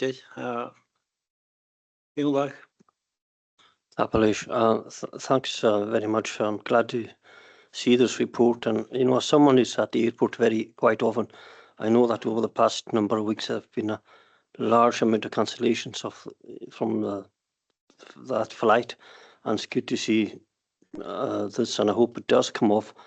I know that a lot of these people coming up to the hospital end up having to come up from Leverborough in taxis because of the flight being cancelled, and anything that would improve that would be really good, and I really hope that the funding can be found for this, and that this will work. Yeah, that. Paul. Thank you, Chair. Yeah, just to echo the comments that have already been made, but just to highlight the Western Isles spinal route element of it, I think that's really, really important that we start pushing government on that. And we know with the capital programme that we have, it's not something that we've been able to take forward, or will likely be able to take forward if it continues as it is.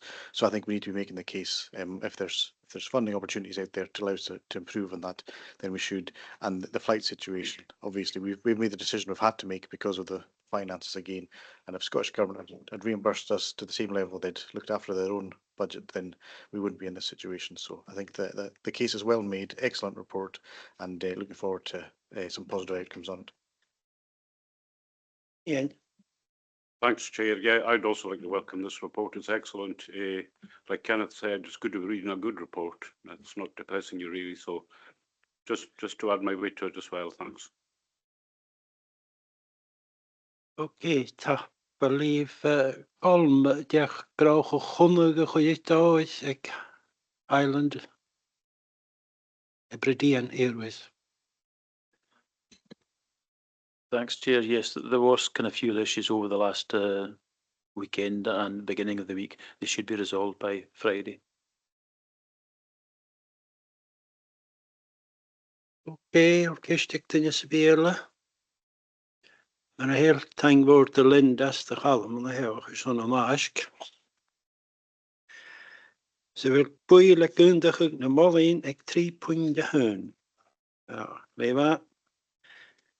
Ik kusper hun die ik al aan de dia waar ik dit na konju is maar zijn koosjes in kusper ja ik asken haast die heen. Zo zijn kusper ja ik asken haast die heen is een show is zo'n visserug. Dolletjes zijn. Ja. Het is een nest aan de dia waar ik op weg gegaan kusper hun die ik behoort.